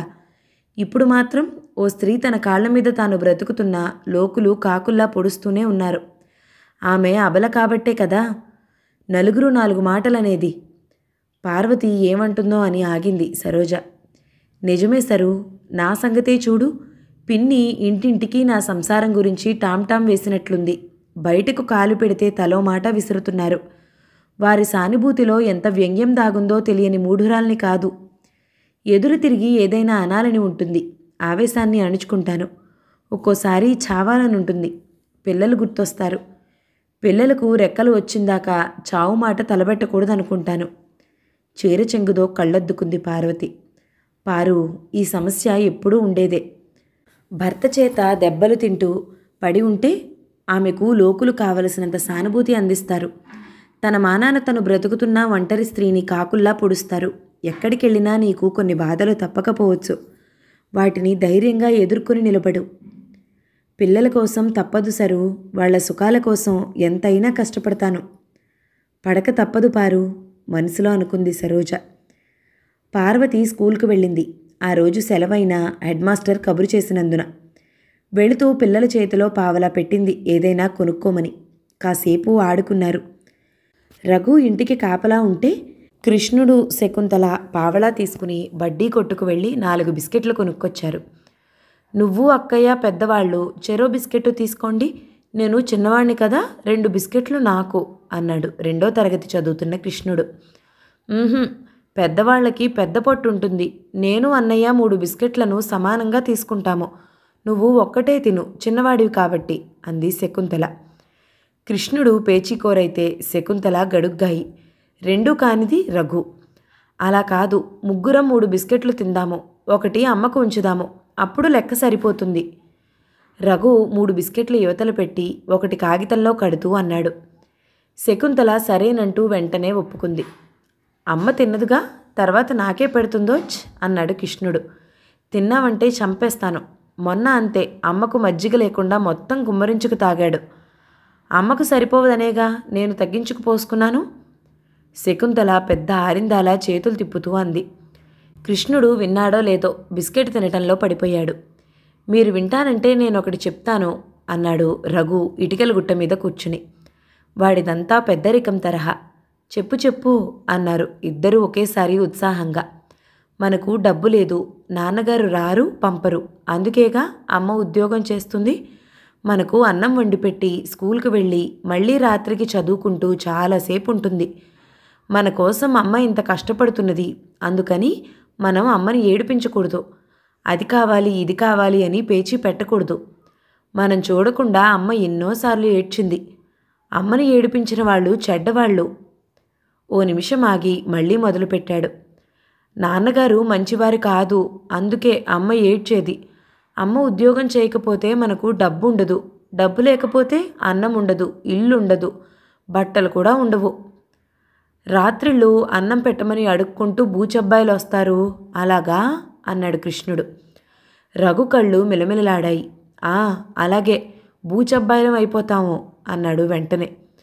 కృష్ణుడు కళ్ళ ముందు చలికి వణుకుతూ జోలి చిరిగిన లాగుతో రోజూ అడుక్కోవడానికి వచ్చే 10 ఏళ్ల అబ్బాయి కనిపించాడు. భయం వేసింది. కృష్ణుడికి మంచి బట్టలు కావాలి, అన్నంలో పప్పు నెయ్యి పెరుగు ఉండాలి, చిరుతిండి కావాలి. ఎప్పుడూ తిండికి పేచీయే. ఓ రోజు బూచి అబ్బాయిని చూసి రఘు చెప్పాడు, ఎవరైనా అన్నం పెడితే తప్ప వాళ్లకు అన్నం ఉండదు, చాలాసార్లు అన్నం దొరక్క మంచినీళ్ళు తాగి పడుకుంటారు అని. కృష్ణుడికి అన్నీ గుర్తొచ్చాయి. అన్నయ్య, ఇహ నుంచి నేను అమ్మను ఏడిపించను, నువ్వు కూడా అమ్మను ఏడిపించుకు అన్నాడు కృష్ణుడు శకుంతల వైపు తిరిగి. అమ్మని నేనేం ఏడిపించను, నువ్వే అన్నిటికీ పేచి అంది మూతి తిప్పి శకుంతల. పండక్కి సిల్కు పరికిణీ కావాలని ఏడవలేదేమిటి కృష్ణుడు అన్నాడు. అమ్మను ఏడిపించలేదు, నేనే ఏడ్చాను. కృష్ణుడికి ఏం మాట్లాడాలో తెలియక మౌనం వహించాడు. మనం ముగ్గురం పోట్లాడుకోకూడదు, మంచి పిల్లలు పోట్లాడుకోరు కొట్టుకోరు అని అమ్మ చెప్పింది, గుర్తుందా? గుర్తుందంటూ శకుంతల కృష్ణుడు తల ఊపారు. అప్పుడే ఇంట్లో కాలు పెట్టిన పార్వతి ఆశ్చర్యపోయింది నిశ్శబ్దంగా కూర్చున్న పిల్లల్ని చూసి. తల్లిని చూస్తూనే కృష్ణుడు బిస్కెట్ పొట్లం తీసుకుని రివ్వును పరిగెత్తుకుంటూ వచ్చాడు. బిస్కెట్ నీ కోసం ఉంచాము, తినమ్మా అన్నాడు పొట్లం విప్పి బిస్కెట్ తీస్తూ. నాకెందుకు కిష్టు, బిస్కెట్ నువ్వే తిను అంది పార్వతి. నీ కోసం ఉంచాము, నువ్వు తినాల్సిందే. బిస్కెట్లు సమానంగా పంచుకున్న విషయం రఘు చెప్పాడు. పిల్లల తృప్తి కోసం సగం ముక్క తిని మిగతాది ముగ్గురికి పంచి ఇచ్చింది పార్వతి. ఆ రోజు నుంచి కృష్ణుడు దేనికి పేచీ పెట్టలేదు. ఇంటి పనంతా అయిన తర్వాత పిన్నికి ఉత్తరం రాసింది ఘాటుగా. తర్వాత కృష్ణుడి పక్కలోకొచ్చి పడుకుంది పార్వతి. హెడ్ మాస్టారు మంచివారు కాబట్టి సరిపోయింది. ఒంటరిగా తను ఈ రాక్షసమూక మధ్య ఎంతకాలమని నిలబడగలిగేది? పురుషుడి అండలేనిది అందరి దృష్టిలోనూ హీనురాలే. తను పునిస్త్రీ కాబట్టి తనని భర్త విడిచేశాడా? భర్తనే తను విడిచేసిందా? ఇలా ఆరా తీయని వాళ్ళు లేరు. మెత్తగా ఉంటే ఎంతైనా ఏడిపిస్తారని అనుభవం మీద గ్రహించి అందరితోనూ కఠినంగా మెలుగుతుంటే గడుసు, మొండి, పొగరిబోతూ పేర్లు తగిలించి ఆనందిస్తున్నారు. పరాయి వాళ్ళని అనుకోవడం ఎందుకు? సాక్షాత్తు పిన్ని తనని అర్థం చేసుకుందా? ఉత్తరాల మీద ఉత్తరాలు కురిపించింది. సంపాదన ఎంత? ప్రైవేట్లు చెప్తున్నావా? ఎంత దాస్తున్నావు? నువ్వు ఉద్యోగం చేస్తున్నట్లు అతగాడికి రాసావా? అవసరం వచ్చింది 25 రూపాయలు పంపు. ఇలా ఉత్తరం అంతా నిండి ఉంటుంది. నువ్వెట్లా ఉంటున్నావు, పిల్లలు ఎలా ఉంటున్నారు అని ఒక్క ముక్క ఉండదు. 2 సార్లు డబ్బు పంపింది, అది నేరమైంది. దాచే డబ్బులో నుంచి పంపు అని రాస్తుందా? ఇదంతా తన మెతకదనం. వింటున్న కొద్దీ ఆడిస్తారు. అందుకే ఇహపై కానీ పంపటానికి వీల్లేదంటూ రాస్తూ మరో 4 ముక్కలు రాసింది. ఉండటానికి ఓ ఇల్లు ఉండి ఆ ఇంటి మీద అద్దెలు వస్తూ ఉండగా నన్ను డబ్బు పంపమనడం న్యాయం కాదు అని ఉత్తరం చదివి ఏమనుకుంటుంది? దీనికి పొగరు పట్టింది అనుకుంటుంది. అనుకోని నలుగురితో పాటు పిన్ని, అంతేగా. నా పిల్లలు నన్ను అర్థం చేసుకుంటే చాలు. కృష్ణుడి తలని మురుతూ ఆలోచిస్తూ అలాగే నిద్రపోయింది పార్వతి. అమ్మా అమ్మా పెద్దగా కేకలు పెడుతూ న్యూస్ పేపర్తో ఇంట్లో అడుగుపెట్టాడు రఘు. అమ్మ ఇంట్లో లేదు, మహిళా మండలికెళ్ళింది. శకుంతల వంటింట్లో నుంచి బయటికి వస్తూ అంది. నిస్పృహగా కుర్చీలో చతికిల పడ్డాడు రఘు. అమ్మతో ఏం పని? అమ్మ వచ్చిన తర్వాత చెప్తాను. సీక్రెట్ అంటే తెలుసా? సరే సరే, ఎక్కిరించనక్కర్లేదు. అమ్మ ఉదయమే మహిళా మండలికి దేనికెళ్ళింది? సీక్రెట్ అడగరాదు. అసలే పెద్దవైన కళ్ళను మరింత పెద్దవిగా చేసి అంది శకుంతల. రఘు ఏదో అనబోయేలోగా న్యూస్ పేపర్తో హడావిడిగా లోపలికొచ్చాడు కృష్ణ. కుర్చీలో కూర్చున్న అన్నయ్యను చూడలేదు. సరాసరి శకుంతల దగ్గరికెళ్ళాడు. మంచి శుభవార్త చెప్తాను, ఏమిస్తావు శకు అన్నాడు. శకుంతలను శకు అని పేరు పెట్టి పిలుస్తాడు కృష్ణ. కృష్ణ చెప్పబోయే శుభవార్త ఏమిటో రఘు గ్రహించాడు. నువ్వేది కోరితే అది అన్నాడు కుర్చీలో నుంచి లేస్తూ. హాయ్ బ్రదర్, నీవిక్కడే ఉన్నావు? ఫస్ట్ క్లాస్లో పరీక్ష పాస్ అయినందుకు కంగ్రాచులేషన్స్ అన్నాడు కృష్ణ గిర్రున పక్కకు తిరిగి. థ్యాంక్ యూ అన్నాడు రఘు. శకుంతల రివ్వున వంటగదిలోకి పరిగెత్తికెళ్ళి పంచదార డబ్బాతో తిరిగి వచ్చింది. నోరు తెరవమని ఇద్దరి నోళ్లలో గుప్పెడు గుప్పెడు పంచదార గుమ్మరించింది. మరో గుప్పెడు పంచదార ఎత్తి నోట్లో పోసుకుంది. చెల్లాయి కోరిక గ్రహించాను, అడగకముందే అనుగ్రహిస్తున్నాను. 4 కిలోల పంచదార. చెల్లాయి ఒక్కతే తినడానికి సాయంత్రం లోపల తెచ్చి పడేస్తాను. మంచి వార్త విన్నప్పుడు తీపి పెట్టాలి, స్వీట్ లేదు కాబట్టి పంచదార పెట్టాను. నాకేం పంచదార వద్దు, పానకం వద్దు. శశి కట్టుకున్న వైలెట్ కలర్ పట్టుబుటాల చీర కావాలి, శకుంతల చిరుకోపంతో అంది. అయ్ బాబోయ్, పట్టుచీర? Violet colour పట్టుచీర? చీర అది, పట్టుది. చాలా పెద్ద కోరిక. నేనేం ఉద్యోగం చేస్తున్నానా, ఊళ్ళేలుతున్నానా? నీ కోరిక నేను ఉద్యోగంలో ప్రవేశించగానే మొదటి జీతంలో కొని తీరుస్తా. ప్రామిస్. రఘు తిరిగి కుర్చీలో కూర్చుంటూ అన్నాడు. పెద్ద అక్కడికి అడగంగానే తీర్చేటట్లు ఫోజు. శకుంతల మూతి తిప్పింది. చిలిపి పోట్లాటలు వాళ్ళకి అలవాటే. ఓ పక్క నవ్వుతూ మరో పక్క వాదించుకుంటూ పావుగంట గడిపేశారు. అప్పటికి పార్వతి ఇల్లు చేరింది. కూడబలుక్కున్నట్లు ముగ్గురు ఒకేసారి చెప్పేశారు పార్వతికి. రఘు, పరీక్ష పాస్ అయినందుకు సంతోషపడితే చాలదు, పైకి పోవడానికి మరింత కష్టపడాలి. విజయం సాధించడం తేలిక, దానితో వచ్చే బరువు బాధ్యతలే కష్టమైనవి.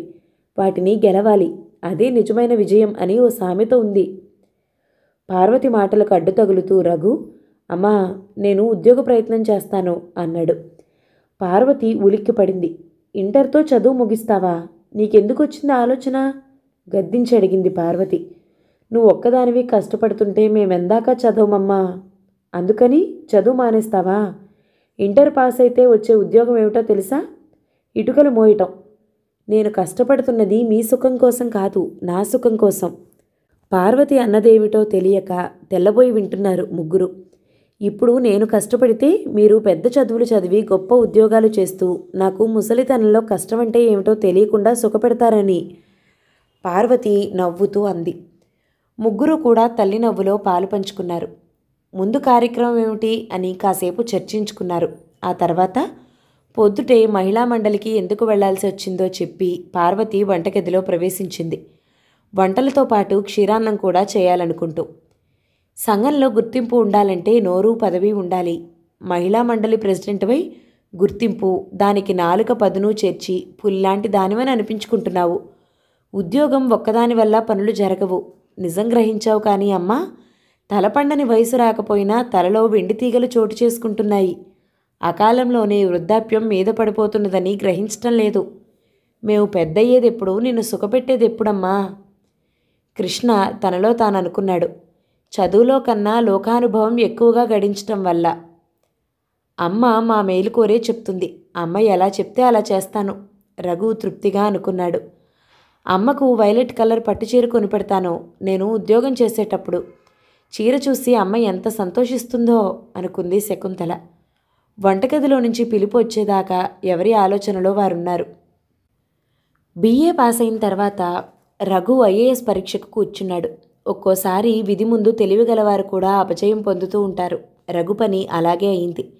చీకట్లో వెలుగు లేకలా బ్యాంకులో ఉద్యోగం వచ్చింది వెంటనే.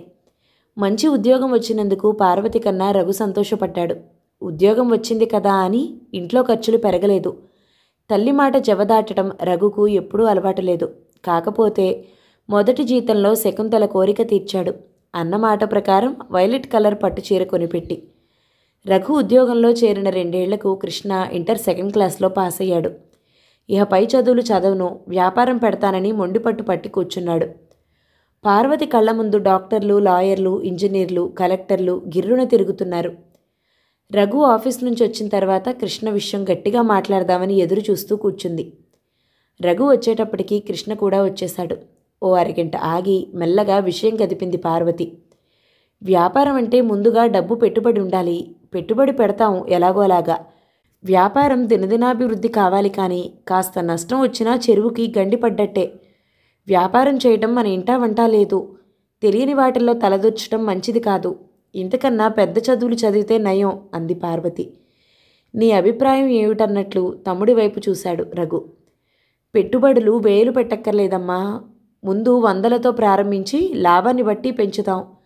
వ్యాపారం చేయడానికి లోకానుభవము, మెలకువ ఉంటే చాలు. తాతల నుంచి వారసత్వం రానక్కర్లేదు. పెద్ద చదువులు చదివితే పెద్ద ఉద్యోగాలు వస్తాయని నమ్మకం ఏమిటి? ప్రతివారు డాక్టరు, కలెక్టరు కాలేరు. 1000 మంది ప్రయత్నిస్తే సీట్ వచ్చేది ఒక్కడికి. 1st క్లాస్లో పాస్ అయిన అన్నయ్యకి ఏమొచ్చింది? రాత్రింపవళ్ళు నీవు నీరు పోయబట్టే ఈ పరీక్ష అయినా గట్టెక్కాను. ఇహపై ఆ నమ్మకం కూడా లేదు. నీ ఆశీర్వాద బలం ఉంటే లాయర్లు, డాక్టర్ల కన్నా ఎక్కువ సంపాదిస్తాను. నేను పైకి రాలేనని నమ్మకం గట్టిగా ఉంటే చెప్పమ్మా. నా ఆశ చంపుకుని నీ కోరిక తీరుస్తాను అన్నాడు కృష్ణ. కృష్ణ కార్యవాది. ఎదుటివారు చెప్పింది వింటానంటూనే తన మాట నెగ్గించుకుంటాడు. నేర్పు, ఓర్పు సమానంగా ఉంది. పైగా రఘులాగా చువ్వలాంటి మనిషి కాదు. చురుగ్గా చూసే కళ్ళు, గంభీరమైన విగ్రహం. అందుకేనేమో పార్వతి కూడా ఒక్కోసారి వెనక్కు తగ్గుతుంది. మాట్లాడమేమమ్మా అన్నాడు కృష్ణ. తల్లి మౌనం వహించడం చూసి నీ అభిప్రాయం ఏమిటి రఘు అంది పార్వతి. తల్లి కోరిక, తమ్ముడి అభిప్రాయం తెలిసిన రఘుకి ఏం చెప్పాలో తోచలేదు. చివరికి చదువుకోవడం మంచిదే, బిజినెస్ మంచిదే. దేనిలో అయినా కృషికి అదృష్టం కలిసి రావాలి అన్నాడు నిదానంగా. కరెక్ట్ బ్రదర్, చక్కటి మాట సెలవిచ్చావు. ఏమంటావమ్మా? రఘువైపు మెచ్చుకోలుగా చూసి వెంటనే వినయంగా తల్లిని అడిగాడు కృష్ణ. నీ ఇష్టం కృష్ణ, మరోసారి ఆలోచించు అంది పార్వతి. స్పష్టంగా కృష్ణ అభిప్రాయం తెలుస్తుంటే చదువుకోవడమే మంచిదని గట్టిగా చెప్పలేకపోయింది. అప్పటికి ఆ చర్చ కట్టిపెట్టి రఘు పెళ్లి విషయం ఎత్తుతున్నారు. నిన్న మహిళా మండలికి వెళితే వకుళమ్మ పెళ్లి సంబంధం మాట ఎత్తింది. నిన్ను కనుక్కుని చెప్తానన్నాను పార్వతి అంది. ఇప్పుడు నా పెళ్లికేం తొందరమ్మా? శకుంతలకు 20 ఏళ్ళు రాబోతున్నాయి. ముందు దానికి చూద్దాం తల వంచుకుని చిన్నగా అన్నాడు రఘు. శకుకి 7తో బీకాం పూర్తవుతుంది. కుదిరితే పెళ్ళి, లేకపోతే పై చదువు. దాని పెళ్లి చేయాలంటే కన్నెదార పోయటానికి నీ పెళ్ళై ఉండాలి పార్వతి బాధపడుతూ అంది. ఆహా అని ఊరుకున్నాడు. బాగా డబ్బున్న వాళ్ళ? కృష్ణ అడిగాడు. కొద్దో గొప్పో ఉన్నవాళ్లే. 10 మంది బలగం ఉంది. అవసరానికి 10 మంది ఆదుకుంటారు. పార్వతి మాట పూర్తి చేయకముందే కృష్ణ అడ్డం తిరిగి, మననెవరు ఆదుకున్నారమ్మా? 10 మంది ఉండగా సరా అన్నాడు. అల్లుడిని కదా, ఏది కాదనలేరా కృష్ణ? మొత్తానికి అల్లుడి హోదా నిలుపుకునేటట్టే ఉన్నావన్నయ్య నవ్వుతూ అన్నాడు కృష్ణ. చదువుకున్నది, పిల్ల బాగుంటుందిట.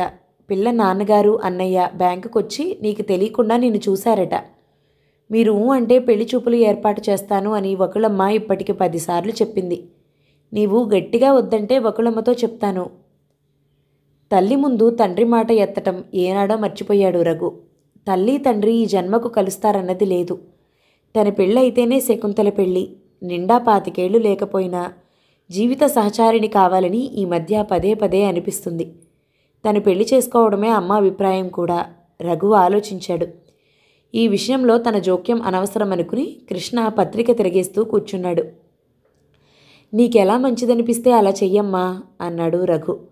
వకుళమ్మతో చెప్తాను పెళ్లి చూపులు ఏర్పాటు చేయమని. అలాగే అని కూర్చున్న చోటు నుంచి లేచాడు రఘు. పార్వతికి మధుసూదనం గుర్తుకొచ్చాడు. సాయంత్రం 5 గంటలైంది.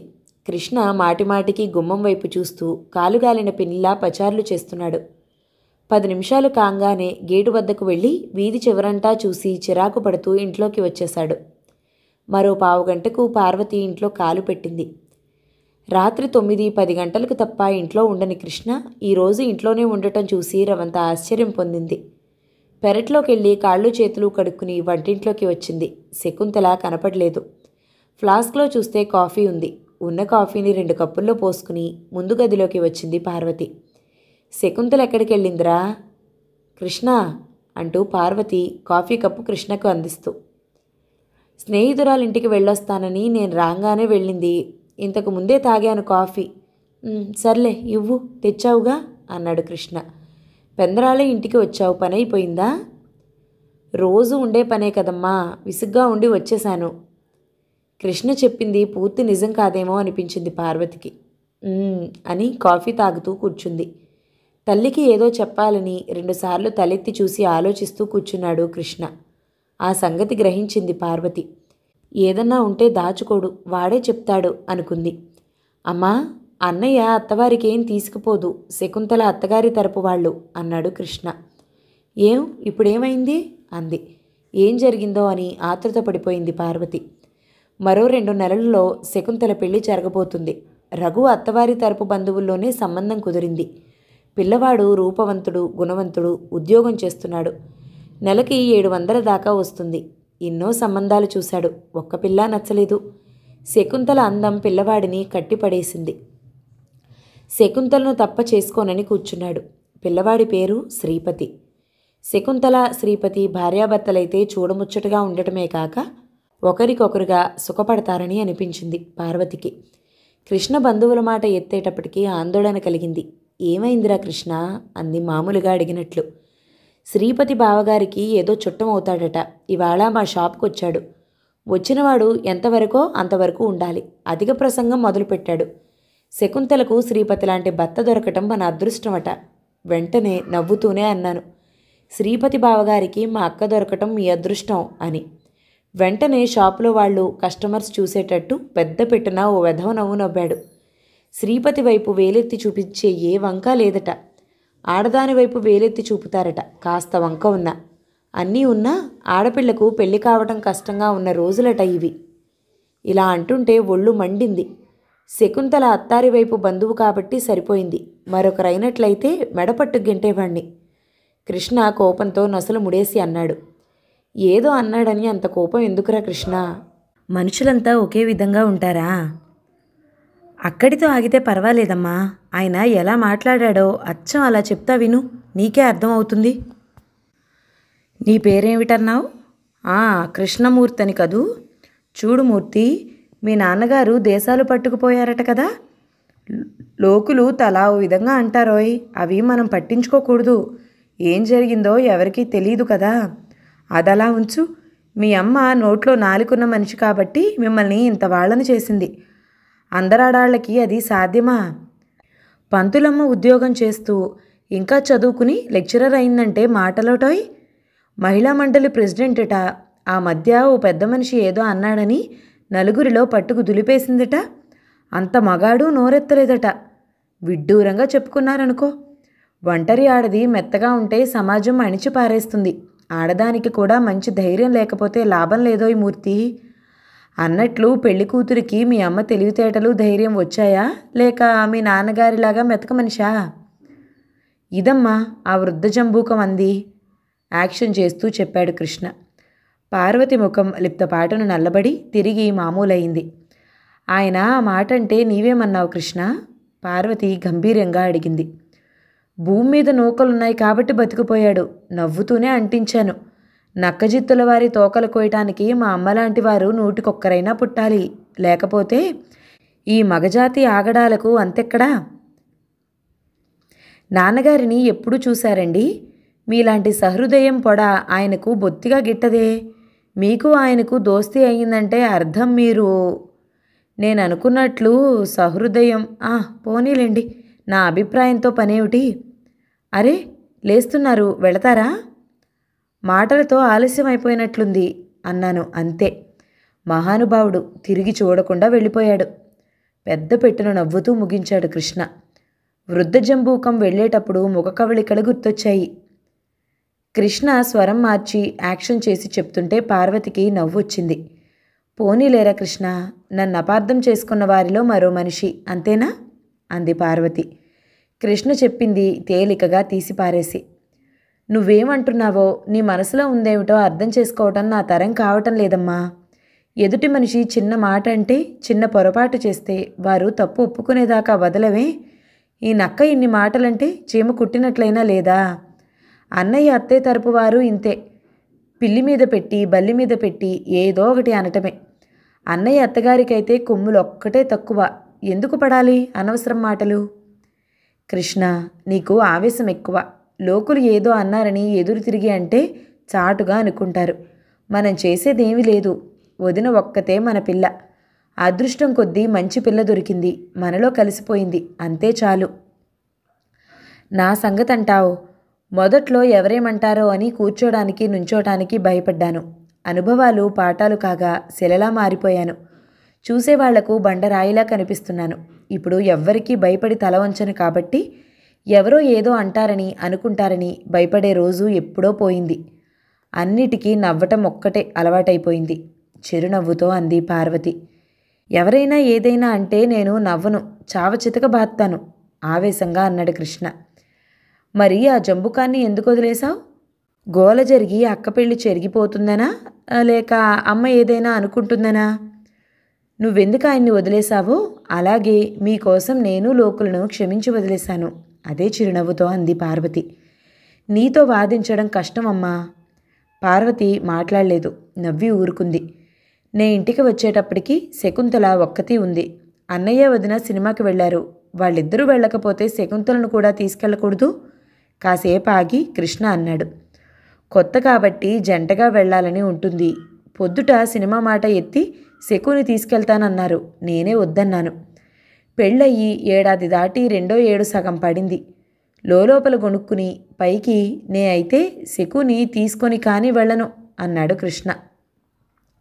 ఒక్కోసారి నువ్వు మాట్లాడే దానిలో అర్థం ఉండదురా కృష్ణ, ఒకే కోణం నుంచి చూస్తావు అనేసి ఊరుకుంది పార్వతి. స్నేహితురాలింటికి వెళ్ళిన శకుంతల వచ్చింది ఏదో మాట్లాడదామని. నోరు తెరిచిన కృష్ణ టప్పున నోరు మూసుకున్నాడు. అమ్మా తమ్ముడు మధ్య దేని గురించో తీవ్ర సంభాషణ జరిగి ఉందని శకుంతల వారి ముఖ కవళికలు చూసి గ్రహించింది. ఎంతసేపు అయిందమ్మా వచ్చి అని లోపలికి వెళ్ళింది, చేతిలో ఉన్న పుస్తకాలు పెట్టి రావడానికి. అలా వెళ్ళొస్తానమ్మా అని కృష్ణ బయటికి వెళ్ళిపోయాడు. దీపాలు పెట్టే వేళయిందనుకుంటూ కూర్చున్న చోటు నుంచి పార్వతి లేచింది. రాత్రికి వస్తావా, అక్కడే పడుకుంటావా రఘు? అద్దం ముందు నుంచుని తలదూకుంటున్న రఘుని అడిగింది పార్వతి. భోజనాలు అయ్యేటప్పటికీ 10 అవుతుంది. రేపు ఆదివారం, ఏకంగా రేపు రాత్రికి వస్తాను. రాధ కిందటిసారి వెళ్ళినప్పుడు 10 సార్లు చెప్పింది ఓ రోజు ఉండేటట్లు రమ్మని. క్రాఫు దువ్వుకోవటం అయ్యింది, పౌడర్ రాసుకుంటూ అన్నాడు రఘు. పార్వతి మాట్లాడలేదు. నాతో ఏదైనా పనుందా అమ్మా అన్నాడు కాసేపు ఆగి. తల్లి ఏమీ అనకపోవటం గ్రహించిన రఘు. ముక్తసరిగా అంది పార్వతి. టాయిలెట్ అయ్యి వెళ్ళబోతూ కృష్ణను పెందరాళే ఇంటికి రమ్మన్నాను, వస్తానన్నాడు. కోడలితో ఏం చెప్పమంటావమ్మా అని అడిగాడు రఘు. ఆరోగ్యం జాగ్రత్తని చెప్పు, మందులు శ్రద్ధగా తీసుకోమని చెప్పు, వీలైతే పైవారం వచ్చి రాధని చూస్తాను అంది పార్వతి. అలాగే అని తల ఊపి రఘు వెళ్ళిపోయాడు. రఘు అత్తవారిల్లు మరో పేటలో ఉంది. రాధకు 4వ నెలలో అబార్షన్ అయింది. అబార్షన్ అయి కూడా 2 నెలలు కావచ్చింది. అటూ ఇటూ పసిపిల్లల కోసం ఆరాటపడుతుండే తరుణంలో రాధకు కడుపు రావటం అందరికీ ఆనందదాయకమైంది. పండక్కి పుట్టింటికి వెళ్ళటం అనుకోని విధంగా రాధకు అబార్షన్ జరిగింది. ప్రస్తుతం జరిగిన దానికి ఎవరూ అంతగా చింతించటం లేదు. రాధ చాలా నీరసంగా ఉంది. ఆరోగ్యం గురించి బాధపడుతున్నారు. తరచూ రాధను చూసొస్తున్నాడు రఘు. ఒక్కో రోజు అక్కడే భోంచేసి రాత్రికి ఉండి మర్నాడు ఉదయం ఇంటికి వస్తున్నాడు. రాధను వెళ్ళి చూసి రావచ్చు, కానీ అక్కడే భోంచేసి రాత్రిళ్ళు ఉండటం పార్వతికి నచ్చలేదు. చెప్తే రఘు బాధపడతాడని ఊరుకుంది పార్వతి. రఘు వెళ్ళిన తర్వాత ఇదే ఆలోచిస్తూ కూర్చుంది చాలాసేపు. అత్తవారింట్లో అల్లుడు ఎంతవరకు ఉండాలో అంతవరకు ఉంటేనే బాగుంటుంది. చీటికి మాటికి అక్కడికి భోజనానికి వెళితే ఏం బాగుంటుంది? చూచాయిగా హెచ్చరించిన రఘుకు అర్థం కాదు. అదే కృష్ణ అయితే చెప్పే అవసరం లేదు, చూసి గ్రహిస్తాడు అనుకుంది పార్వతి. అన్నం మాడువాసన కొట్టడంతో లేచి వంటగదిలోకి వెళ్ళింది. వంటగదిలో చిన్న గిన్నెలో పెట్టిన పాలు వెలకపోసి కళ్ళు మూసుకు తెరుస్తూ నాకుతుంది పిల్లి. అడుగుల చప్పుడు విని చెంగున అవతలికి దూకి పారిపోయింది. ఇంకా సగం పాలు నేల మీద అలాగే ఉన్నాయి. చిచ్చి పాడు పిల్లి రోజు ఏదో ఒకటి నాశనం చేస్తూనే ఉన్నది. తన మతిమరుపుకి ఆహారం సమకూరుస్తున్నది. మతిమరుపు వచ్చేసింది. తల సగం నెరిసింది. అప్పుడే ముసల్దాన్నైపోయానా? చిన్నగా నవ్వుకుంది తన ఆలోచనకి. అన్నం దింపేసి చారు గిన్నె స్టవ్ మీదెక్కించింది. పాలు పడ్డ చోట శుభ్రంగా కడిగి స్నానానికి వెళ్ళింది పార్వతి. స్నానం చేసి వచ్చేటప్పటికి చారు కాగింది. చారు దింపి వంటింట్లోంచి బయటపడింది. అన్నంలోకి కూర ఉన్నా లేకపోయినా చారుంటే చాలు కృష్ణకు. వంట అయిపోవటంతో ఏం చేయాలో తోచక ఎక్కడికక్కడ శుభ్రంగా సర్ది ఉన్న సామానుని తిరిగి సర్ది పెట్టింది. కాసేపటికి ఆ పని అయింది. పెత్తనాలు అలవాటు లేనందున కృష్ణ కోసం ఎదురు చూస్తూ పడకుర్చీలో పడుకుంది. శకుంతల కాపురానికి వెళ్ళి ఏడాది కావస్తుంది. రఘుని కానీ కృష్ణని కానీ పంపి శ్రీపతిని శకుంతలను పండక్కు రమ్మనాలి. ప్రయాణానికి సిద్ధంగా ఉండమని ముందుగా ఉత్తరం రాస్తే సరి. అక్కడ శకుంతల, ఇక్కడ వీళ్ళు హాయిగా ఉంటే మధ్యలో రాధకు అబార్షన్ కావటం. పెద్ద పదవులు కాకపోయినా బ్యాంకీలో పని రఘుకి బాగానే ఉంది. శ్రీపతి కూడా మంచివాడు దొరికాడు. కృష్ణ కార్యసూరుడు. వాడి బిజినెస్ దినదినాభివృద్ధి అవుతుంది. కృష్ణకు పెళ్ళైతే తన బాధ్యత తీరిపోతుంది. పెళ్లి చేసుకోరా అంటే ఇప్పుడేం తొందరమ్మా, మెడకో గుందిబండను తగిలిస్తానంటావు, నీ సుఖంగా ఉండటం నీకు సంతోషంగా లేనట్లుంది అంటాడు. అక్కడికి తనదే తప్పైనట్లు నిష్ఠూరంగా మాట్లాడతాడు. చెట్టంత కొడుకుని ఏమని దండిస్తుంది? అమ్మా, గుమ్మం బయట నించుని కృష్ణ పిలవటంతో చటుక్కున కుర్చీలో నుంచి లేచింది పార్వతి. మరోసారి అమ్మా అన్నాడు కృష్ణ.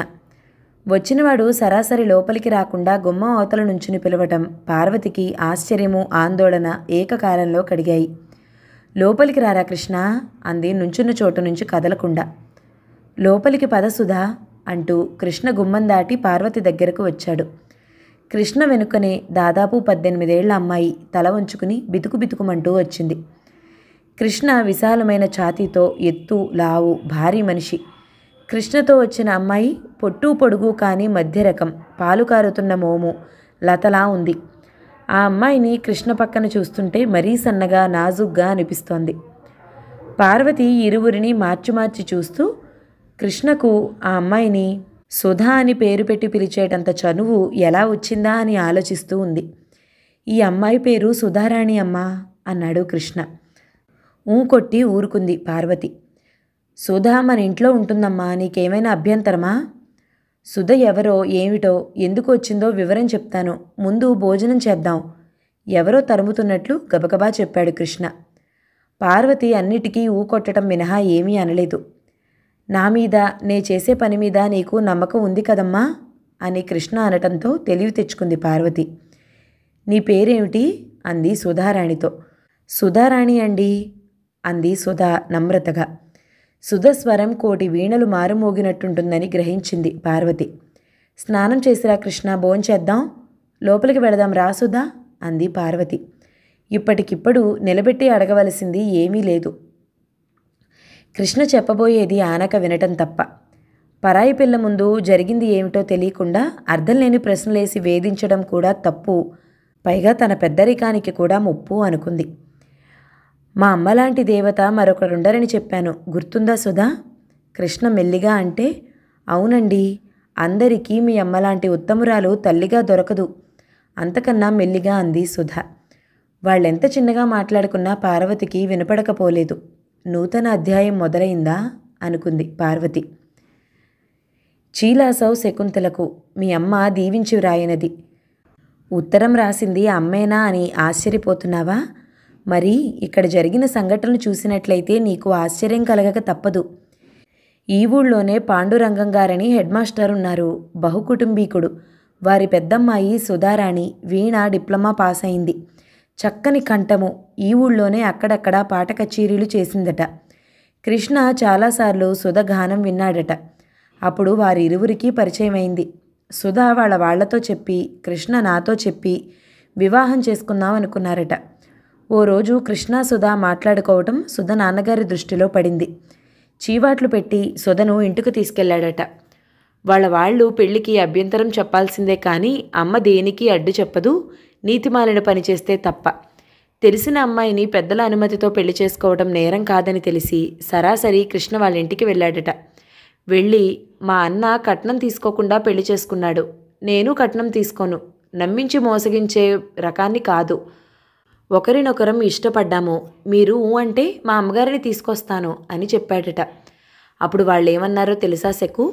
బహుశా నీ ఊహకు అందదేమో, నేను వాళ్ళకి తెలుసట. వాళ్ళేమన్నది వివరం రాసే బదులు 2 ముక్కల్లో రాస్తాను.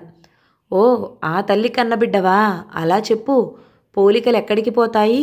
మా ఇంటా వంటా లేదు, ప్రేమలు పెళ్ళిళ్ళు అంటూ 4 దులిపారట. కృష్ణది ఊరుకునే తత్వం కాదు, తనననవలసింది అని వచ్చేశాడట. 4 రోజుల తర్వాత ఎలా పోస్టు చేయగలిగిందో కానీ సుధ వద్ద నుంచి కృష్ణకు లెటర్ వచ్చింది. తనని మేనమామకిచ్చి పెళ్లి చేయడానికి ముహూర్తాలు పెట్టబోతున్నారట.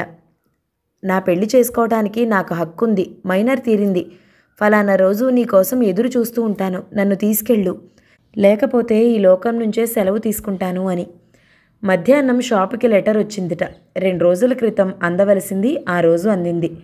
షాప్ నుంచి అటే వెళ్ళి సుధను వెంటబెట్టుకొచ్చాడు కృష్ణ. కృష్ణ చెప్పింది విన్న తర్వాత మందలించలేకపోయాను. అలా అని ఊరుకోలేదు. ప్రేమ గుడ్డిది, మగవాడిని నమ్మి ఆడది ఒంటరిగా బయటికి రాకూడదు అని సుధతో అంటే ఏమందో తెలుసా? ఆయన వ్యక్తిత్వం అవగాహన చేసుకునే బయట కాలు పెట్టాను అంది. రుక్మిణి రాయబారం పంపితేనే కదమ్మా శ్రీకృష్ణుడు కదిలి వెళ్ళింది అన్నాడు కృష్ణ. కృష్ణ సుధర లాంటి ప్రేమికులు ఎందరో ఉండొచ్చు, కానీ కార్యాచరణకు వస్తే అందరూ వెనకడుగు వేసేవారే.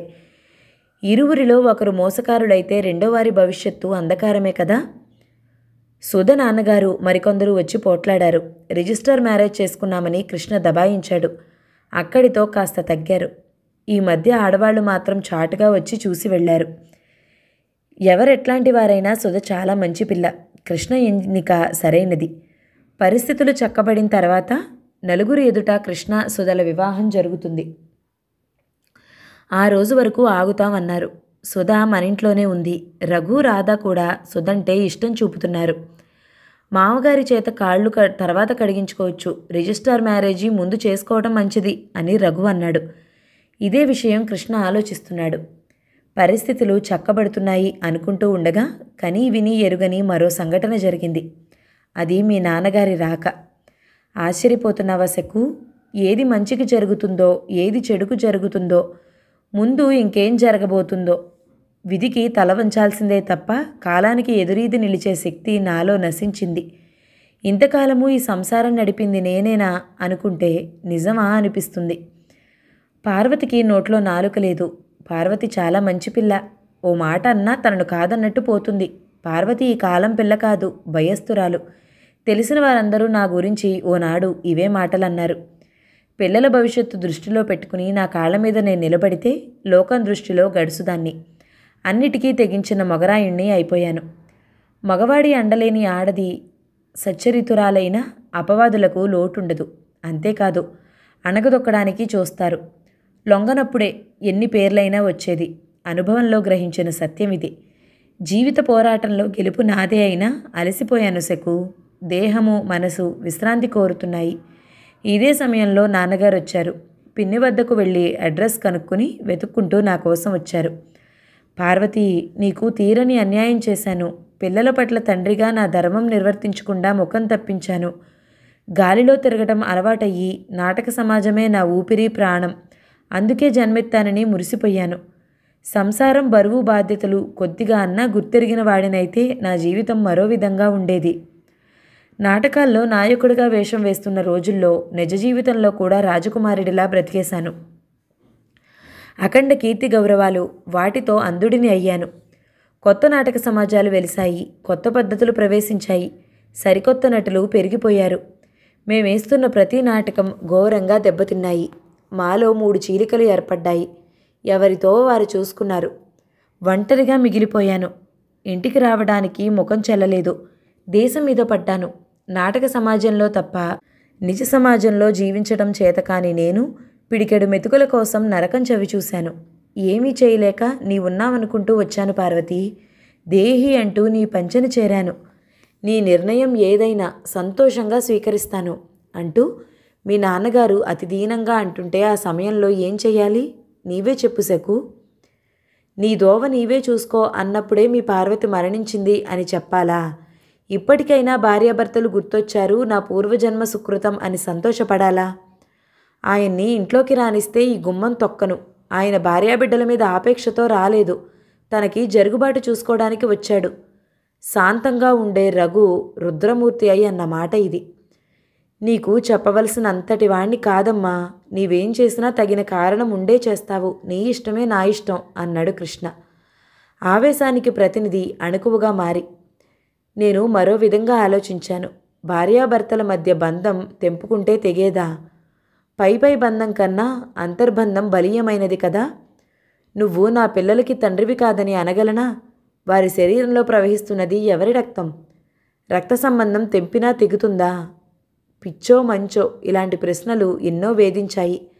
భార్యాభర్తల గురించి మరొకటి ఆలోచించాను. భార్యాభర్తలు విధి వల్ల కానీ సమాజం వలన కానీ వారిలో వారికి పొరపచ్చాలొచ్చి కానీ విడిపోతారు. అలా ఉండగా భార్య చనిపోయిందని కబురు భర్త అందుకుంటే ఓ కన్నీటి బొట్టు రాల్చొచ్చు. పోతే పోయిందిలే, అది ఏనాడో చచ్చింది నా దృష్టిలో అనుకోవచ్చు. కానీ భర్త మరణించినట్లు భార్యకు వార్త వస్తే ఆమె చింతించినా చింతించకపోయినా వారిరువురి పెళ్లినాటి బంధం విడదీసి విధవను చేస్తారు. భార్యాభర్తలంటే పెళ్లినాటి బంధం కాదు, అది జన్మజన్మల అనుబంధం. అన్నిటికన్నా అంతర్బంధం బలీయమైనది. అందుకే మీ నాన్నగారిని వెళ్ళమనలేకపోయాను. ఓ ప్రయోజనం ఆశించి మిమ్మల్ని ఉండమనటం లేదు. నే జీవించి ఉన్నంతవరకు మీరు ఆకలితో అలమటించే పని లేదు. పార్వతి పిచ్చిది అని నమ్మి వచ్చారు. మీ నమ్మకాన్ని వమ్ము కానియను అని చెప్పాను. మురికి ఓడుతూ చిరిగిన బట్టలతో గడ్డం పెరిగి లోతుకుపోయిన కళ్ళు, పీక్కుపోయిన దవడలు మీ నాన్నగారిని చూసి ఈ పిచ్చి పార్వతి కళ్ళల్లో అప్రయత్నంగా నీళ్లొచ్చాయి. శకు, నీకు మీ అమ్మ తెలుసు కానీ ఆమెలో ఉండే పిచ్చి పార్వతి తెలీదు. నాన్నగారిని ఇంట్లోకి రానిచ్చినందుకు రఘుకి కోపం వచ్చి తన మకాం అత్తవారింట్లో పెట్టాడు. నా మీద కాదు కోపం, నాన్నగారి మీదట. కోపం చల్లారాక రఘు వస్తాడని నమ్మకం ఉంది. రఘు కోపం చితికల మంట లాంటిది. కృష్ణ మట్టుకు నాన్నగారు పలకరించకపోతే కయ్యుమని తెత్తున లేస్తున్నాడు. మొన్నటికి మొన్న చీటికి మాటికి నన్ను పలకరించకండి. అమ్మకు మీరు చేసిన అన్యాయం. అమ్మ మీ వల్ల ఏం పోగొట్టుకుంది? గతం ముళ్ళకంపలాంటి గతం తానైతే మర్చిపోయింది, కానీ నేను మరవటం అసాధ్యం. ఈ మాట గుర్తుంచుకుని మరోసారి నన్ను పలకరించే ప్రయత్నం చేయకండి. నీ భర్త ఎక్కడా? అమ్మ ప్రతి క్షణం చుట్టుపట్ల వారికి జవాబు చెప్పలేక నవనీతం లాంటి తన మనసుని కఠిన శిలగా మార్చుకుని కాకుల్లాంటి ఈ సమాజంలో కఠిన హృదయరాలిగా ఇంకా ఘోరమైన మాటలు పడుతూ బ్రతికింది. మమ్మల్ని బ్రతికించింది. నీకు నాన్న ఉన్నాడా? మీ అమ్మ గయ్యాళ్ళైతే మీ నాన్న సన్యాసుల్లో కలిసిపోయాడా? ఎప్పుడూ రారా మీ నాన్నగారు మీ వద్దకు? నన్ను నిలబెట్టి ఆరాలు తీసేవాళ్లు కాస్త నాకన్నా పెద్ద దగ్గర నుంచి ముసలి ముతికి వరకు. ఈ బాధ మీకు తెలీదు. అదృష్టవంతులు, అలాగే గడిపేయండి. మా గురించి ఆరాలెందుకు? మంచిగా చెడ్డకా, విచారించడానికా, నవ్వటానికా? అంతా విని ఏం చేస్తారు? ఆవేశంతో గబగబా 4 అనేసి అవతలికి వెళ్ళిపోయాడు కృష్ణ. మీ నాన్నగారి కళ్ళల్లో తడి గమనించకపోలేదు. అక్కడే ఉన్న నేను చేసేదేముంది? ఇప్పుడిప్పుడే కృష్ణలో ఏదో మార్పు చూస్తున్నాను. ఆయన పట్ల పాపం అనే జాలి కావచ్చు. ఇన్నేళ్ల తర్వాత ఆయన తిరిగి రావటం లోకులకు విడ్డూరంగా ఉంది అనే కన్నా నేనెట్లా ఇంట్లోకి రానిచ్చానా అని అంటే వాళ్ళ విడ్డూరానికి అర్థం ఉంటుందేమో. జరిగినదంతా రాశాను, మిగిలినది అర్థం చేసుకోసెకు. ఆలోచించలేదు జరగబోయే మంచి చెడు గురించి. ఆ నిమిషాన మనసుకు తోచింది చేశాను. నన్ను అర్థం చేసుకోగల శక్తి నీకుంది. అందుకే వివరంగా ఇంత కథ రాశాను. పండక్కి పిలవడానికి కృష్ణ బయలుదేరొస్తున్నాడు. నీవు శ్రీపతి తప్పక రావలసింది. శ్రీపతిని అడిగానని చెప్పు. ఇట్లు పార్వతి. సుదీర్ఘమైన లేఖ రాయటం ముగించి సంతకం పెట్టింది పార్వతి. 2 నిమిషాల క్రితం వచ్చి గుమ్మంలో నిలిచిపోయిన కృష్ణ అమ్మా అన్నాడు.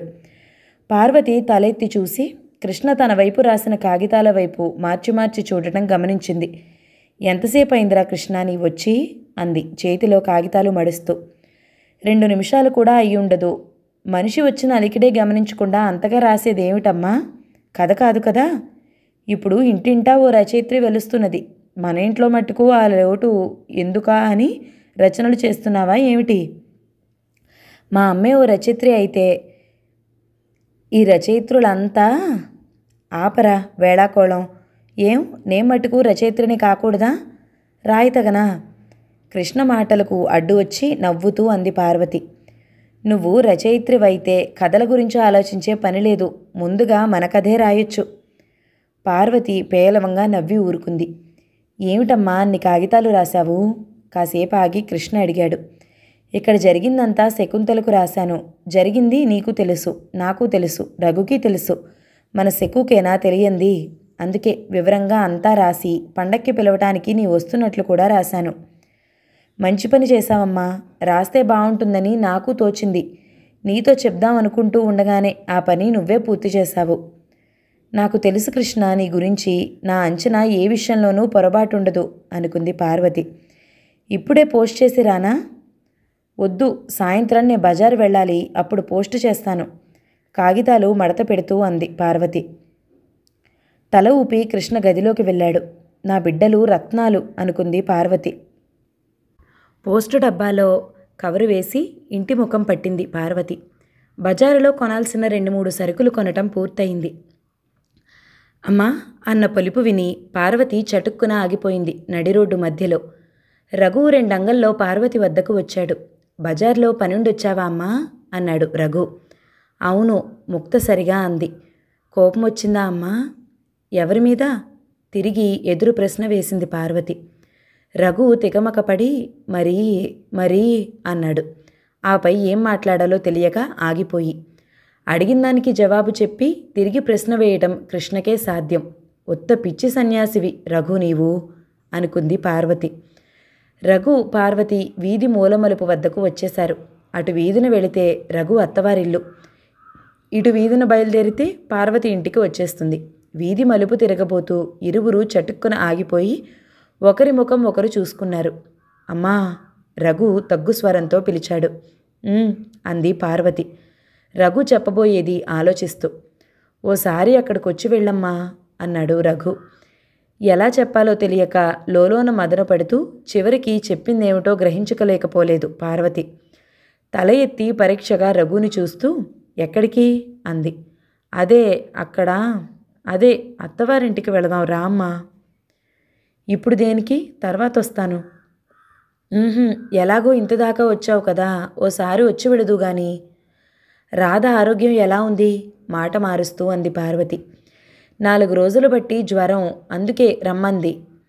రాధకు జ్వరం అనగానే పార్వతి కంగారు పడింది. ఇంతసేపటిగా చెప్పడం? వెళదాం పదా.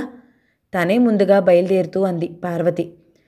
తను ఇంట్లోంచి వచ్చి అత్తవారింట్లో ఉన్నందుకు అమ్మకు చాలా కోపం వచ్చుంటుంది. ఇంట్లో అడుగుపెట్టి అమ్మను చూద్దామంటే నాన్నగారున్నారు.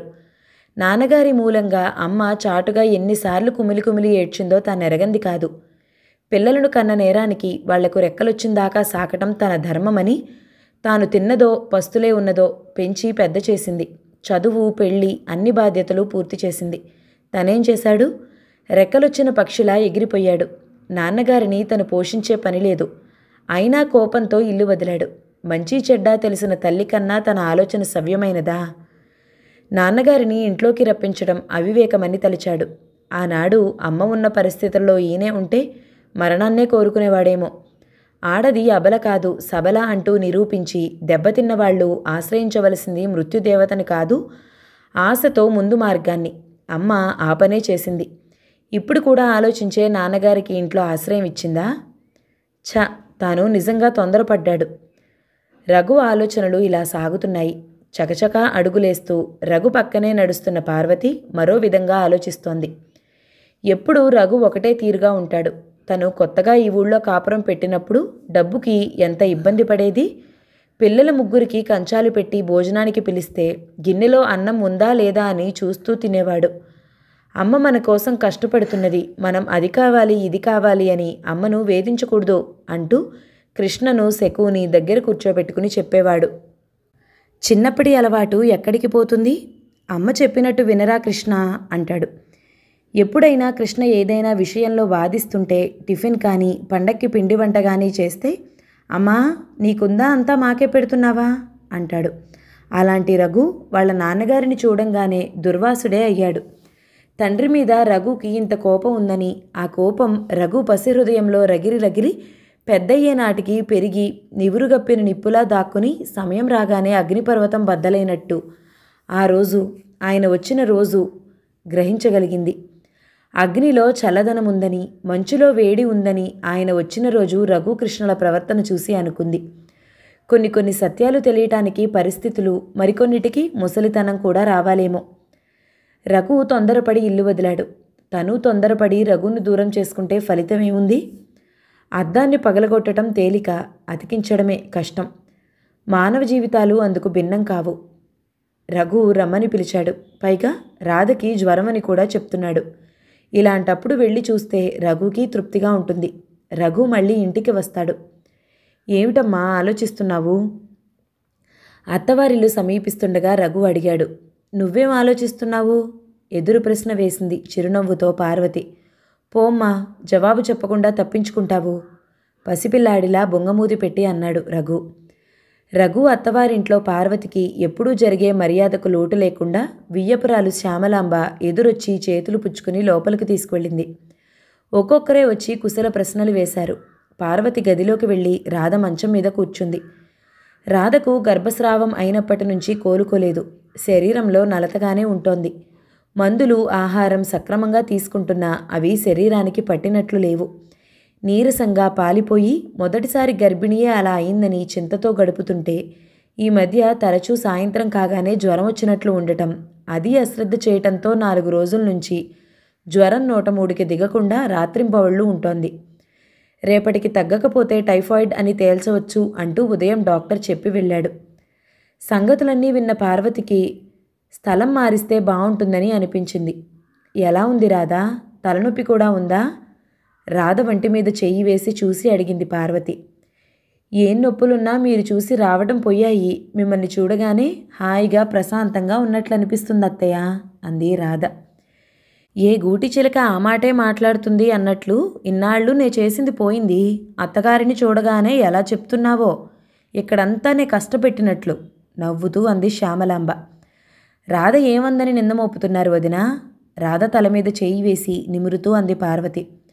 ముందు కాఫీ కలుపుకొస్తాను, తీరుబడిగా వాదులాడుకుందాం వదిన గారు అంటూ శ్యామలాంబ లేచి వంటగదిలోకి వెళ్ళిపోయింది. కాసేపు ఆ కబుర్లు ఈ కబుర్లు చెప్పుకున్నారు. జ్వరం తగ్గిన తర్వాత అక్కడికి వస్తానత్తయ్య అంది రాధ మాటల మధ్యలో. అక్కడే కూర్చున్న రఘుని క్రీగంట చూసి. రఘుని అడిగావా అంది పార్వతి.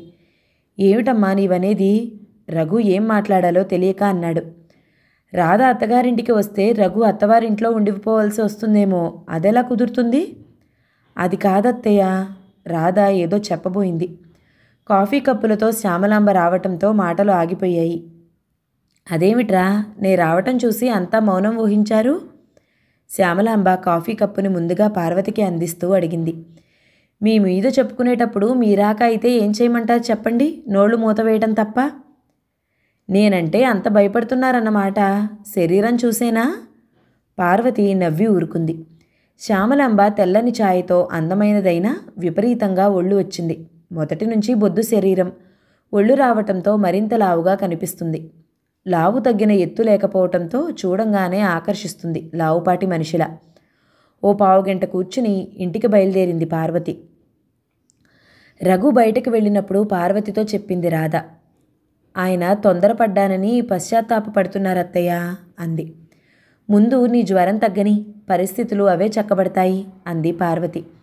పార్వతితో పాటు రఘు కూడా బయలుదేరాడు. నీవెందుకురా రఘు అంది. బజార్ దాకా వస్తానమ్మా అన్నాడు రఘు. బజార్ దాకా అంటే సగం దూరం, ఇందాక మనం కలిసి వచ్చిన చోటు వరకు అని. రఘు రావటం ఇంటి వరకు కాదని నిర్ధారణ అయ్యింది పార్వతికి. నే వెళ్ళగలను, నీవెందుకు నాకు తోడు, రాధ దగ్గర ఉండు గంభీరంగా అంది పార్వతి.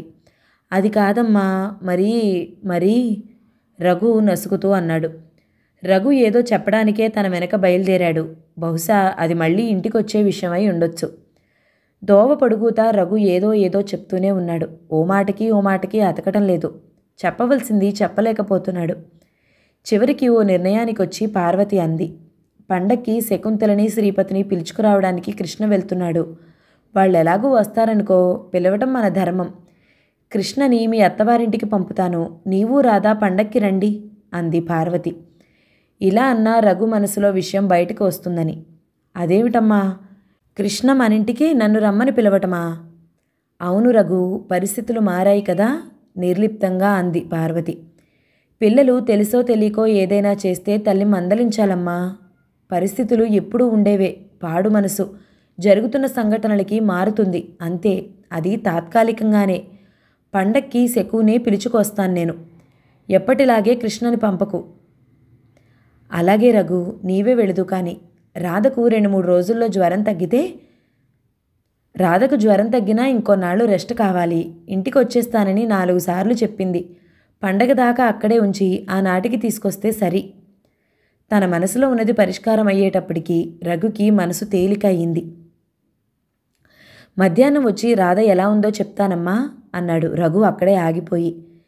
రఘు ఇప్పటికిప్పుడు రావడానికి బిడియపడుతున్నాడని గ్రహించుకుంది పార్వతి. అలాగే, మర్చిపోకు, రాధకు ఎలా ఉందో వచ్చి చెప్పు అంది పార్వతి. జాగ్రత్తగా వెళ్ళు, రేపు మధ్యాహ్నం వస్తాను మరోసారి అన్నాడు రఘు.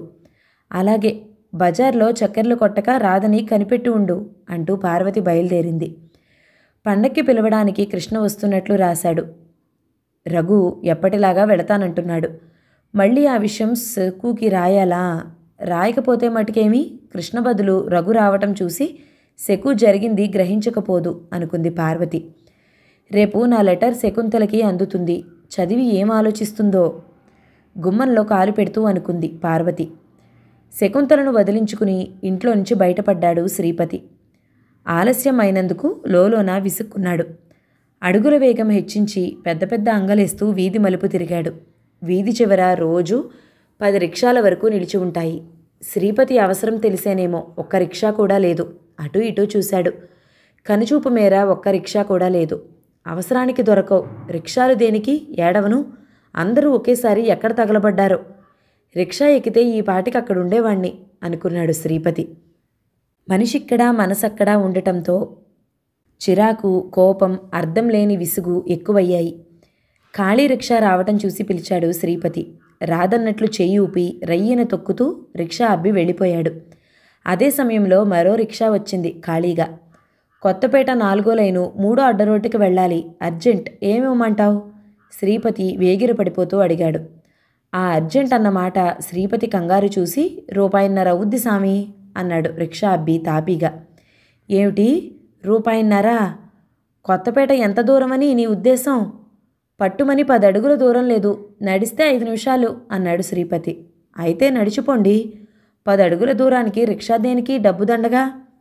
ఇది కుదిరే బేరం కాదని తాను ఓ మాట విసిరి రిక్షా అబ్బి వెళ్ళిపోయాడు. రిక్షా వాళ్లకున్న పొగరు మరొకలకు లేదు.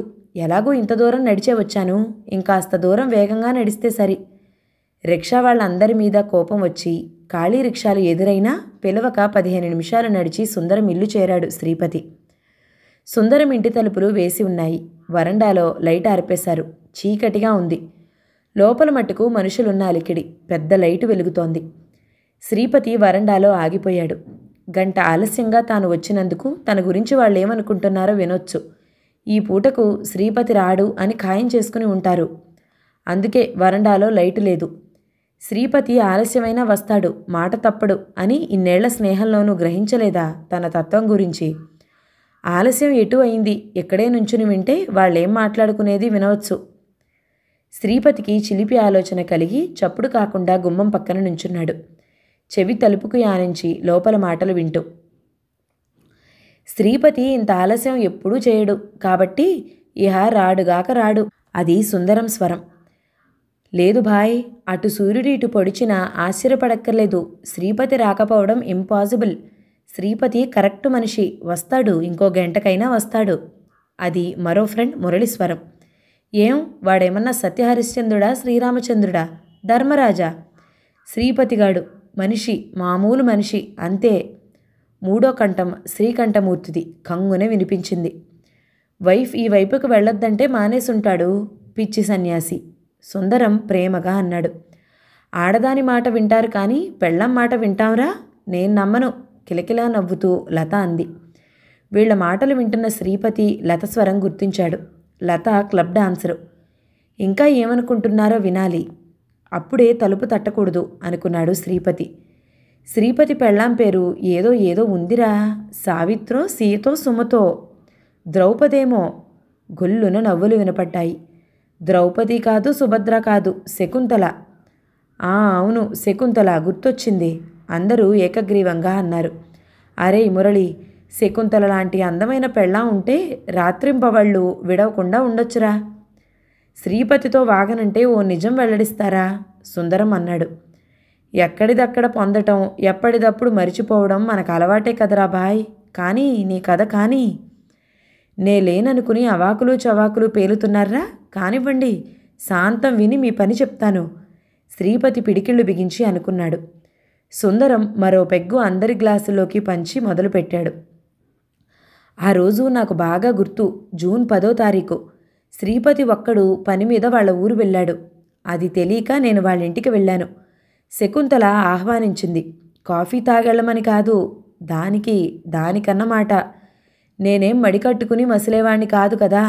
తను సై అంటే నేను తై అన్నాను. కళ్ళారా చూశాను, అనుభవించాను. దిష్టిబొమ్మలా కాదురా, ఫూల్ రంభలా ఉంది, బలిష్టమైన. సుందరం శకుంతల అంగాలను వినసొంపుగా వర్ణిస్తున్నాడు. శ్రీపతి వినలేక నిలువెల్లా కోపంతో ఊగిపోతూ ఫెడేల్మని తలుపులపై తన్నాడు. లోపల గడియవేయని తలుపులు భళ్ళున తెరుచుకున్నాయి. ఏమిట్రా పేల్తున్నావు? రయ్యన లోపలికి దూసుకువచ్చి సుందరం చెంప మీద ఈడ్చుకొట్టాడు శ్రీపతి. ఏం పేలాను? చెంప తడుముకుంటూ సుందరం దబాయించాడు. మిత్రబృందానికి హుషారుగా ఉంది. శ్రీపతి ముఖం చూస్తూనే గ్రహించారు అన్ని మాటలు విన్నట్టు. సుందరం శ్రీపతి పోట్లాడుకుంటే సుందరం పక్షం వహించడానికి సిద్ధంగా ఉన్నారు. సుందరం వద్ద కావలసినంత మందు దొరుకుతుంది, మనీ పుడుతుంది. మధ్య మధ్య హైక్లాస్ లేడీతో ఉండటానికి 1 గంట మాత్రమే కావచ్చు, ఛాన్స్ అయితే ఇస్తాడు. ఇన్ని వసతులు వదులుకుని శ్రీపతి పక్షం వహించేటంత పిచ్చి పక్షులు ఎవ్వరూ ఉండరు. ఏం పేలావో కూడా తెలియని స్థితిలో కళ్ళు మూసుకుపోయి నోరు పడిపోయిన స్టేజిలో ఉన్నావన్నమాట. లేక నా నోటితో చెప్పించాలనా? శ్రీపతి రెట్టిస్తూ అడిగాడు. సుందరం ఓసారి మిత్రుల వైపు చూశాడు. ధైర్యం వచ్చింది. ఉన్నమాటే అన్నాను. అర్థం చేసుకుంటే మామూలుగా ఉండు, లేకపోతే నీ దోవ నీది, పోరా బ్రదర్, వ్యంగ్యంగా అహంకారంగా అన్నాడు సుందరం. నేలేను కదా అని నా గురించి నా భార్య గురించి ఇష్టం వచ్చినట్లు వాగే మీరు ఒక మనుషులేనా? మన స్నేహం ఇప్పటిదా? ఇంత స్నేహంతోనూ పరిచయంలోనూ పరాయి వాళ్ల విషయం మాట్లాడుకున్నాం కానీ స్నేహితుడి భార్య గురించి మాట్లాడుకోలేదు. చెల్లెళ్ళుగా తలిచాము. పరాయి ఆడదాని పట్ల పశువులా మాటజారి ప్రవర్తించలేదు. శ్రీపతి మాటలు వింటూనే గదంతా దద్దరిల్లేటట్లు నవ్వారు మిత్రబృందం. మా ముందు వల్లించవలసిన నీతివాక్యాలు ఇవా బ్రదర్? అచ్చొచ్చో, ఆడదాని ముఖం చూడనట్టే మాట్లాడుతుంటే నవ్వు వస్తుంది. నా గురించి ఆ రోజు 12 తర్వాత మాట్లాడిన తీరు, ప్రవర్తించిన తీరు పశువులాగా, సారీ మనిషిలాగానే కదూ శ్రీపతి బాబు నీవు మెలిగింది? లత మెలికలు తిరిగిపోతూ తీయని కంఠంతో అంది. ఛీ, నీవు ఆడదానివేనా? చీత్కారం చేశాడు శ్రీపతి. ఒకసారి వస్తే తెలియలేదా? కామన్. సుందరం ఆజ్ఞ తీసుకుని మరోసారి రా, నేనెవరో బాగా చూద్దుగాని. సంసార స్త్రీ పచ్చిగా మాట్లాడదు. శ్రీపతి ఆవేశం అంతకంతకు ఎక్కువవుతుంది. మనీ వెదజల్లితే వచ్చే సరుకు వీళ్ల ముందు హేళన చేస్తూ మాట్లాడుతుందా అని. అరే భాయ్, మనవాడు చాలా సంసార స్త్రీలను చూసే ఉంటాడు రోయ్, లేకపోతే ఇంత అనుభవంగా మాట్లాడడు.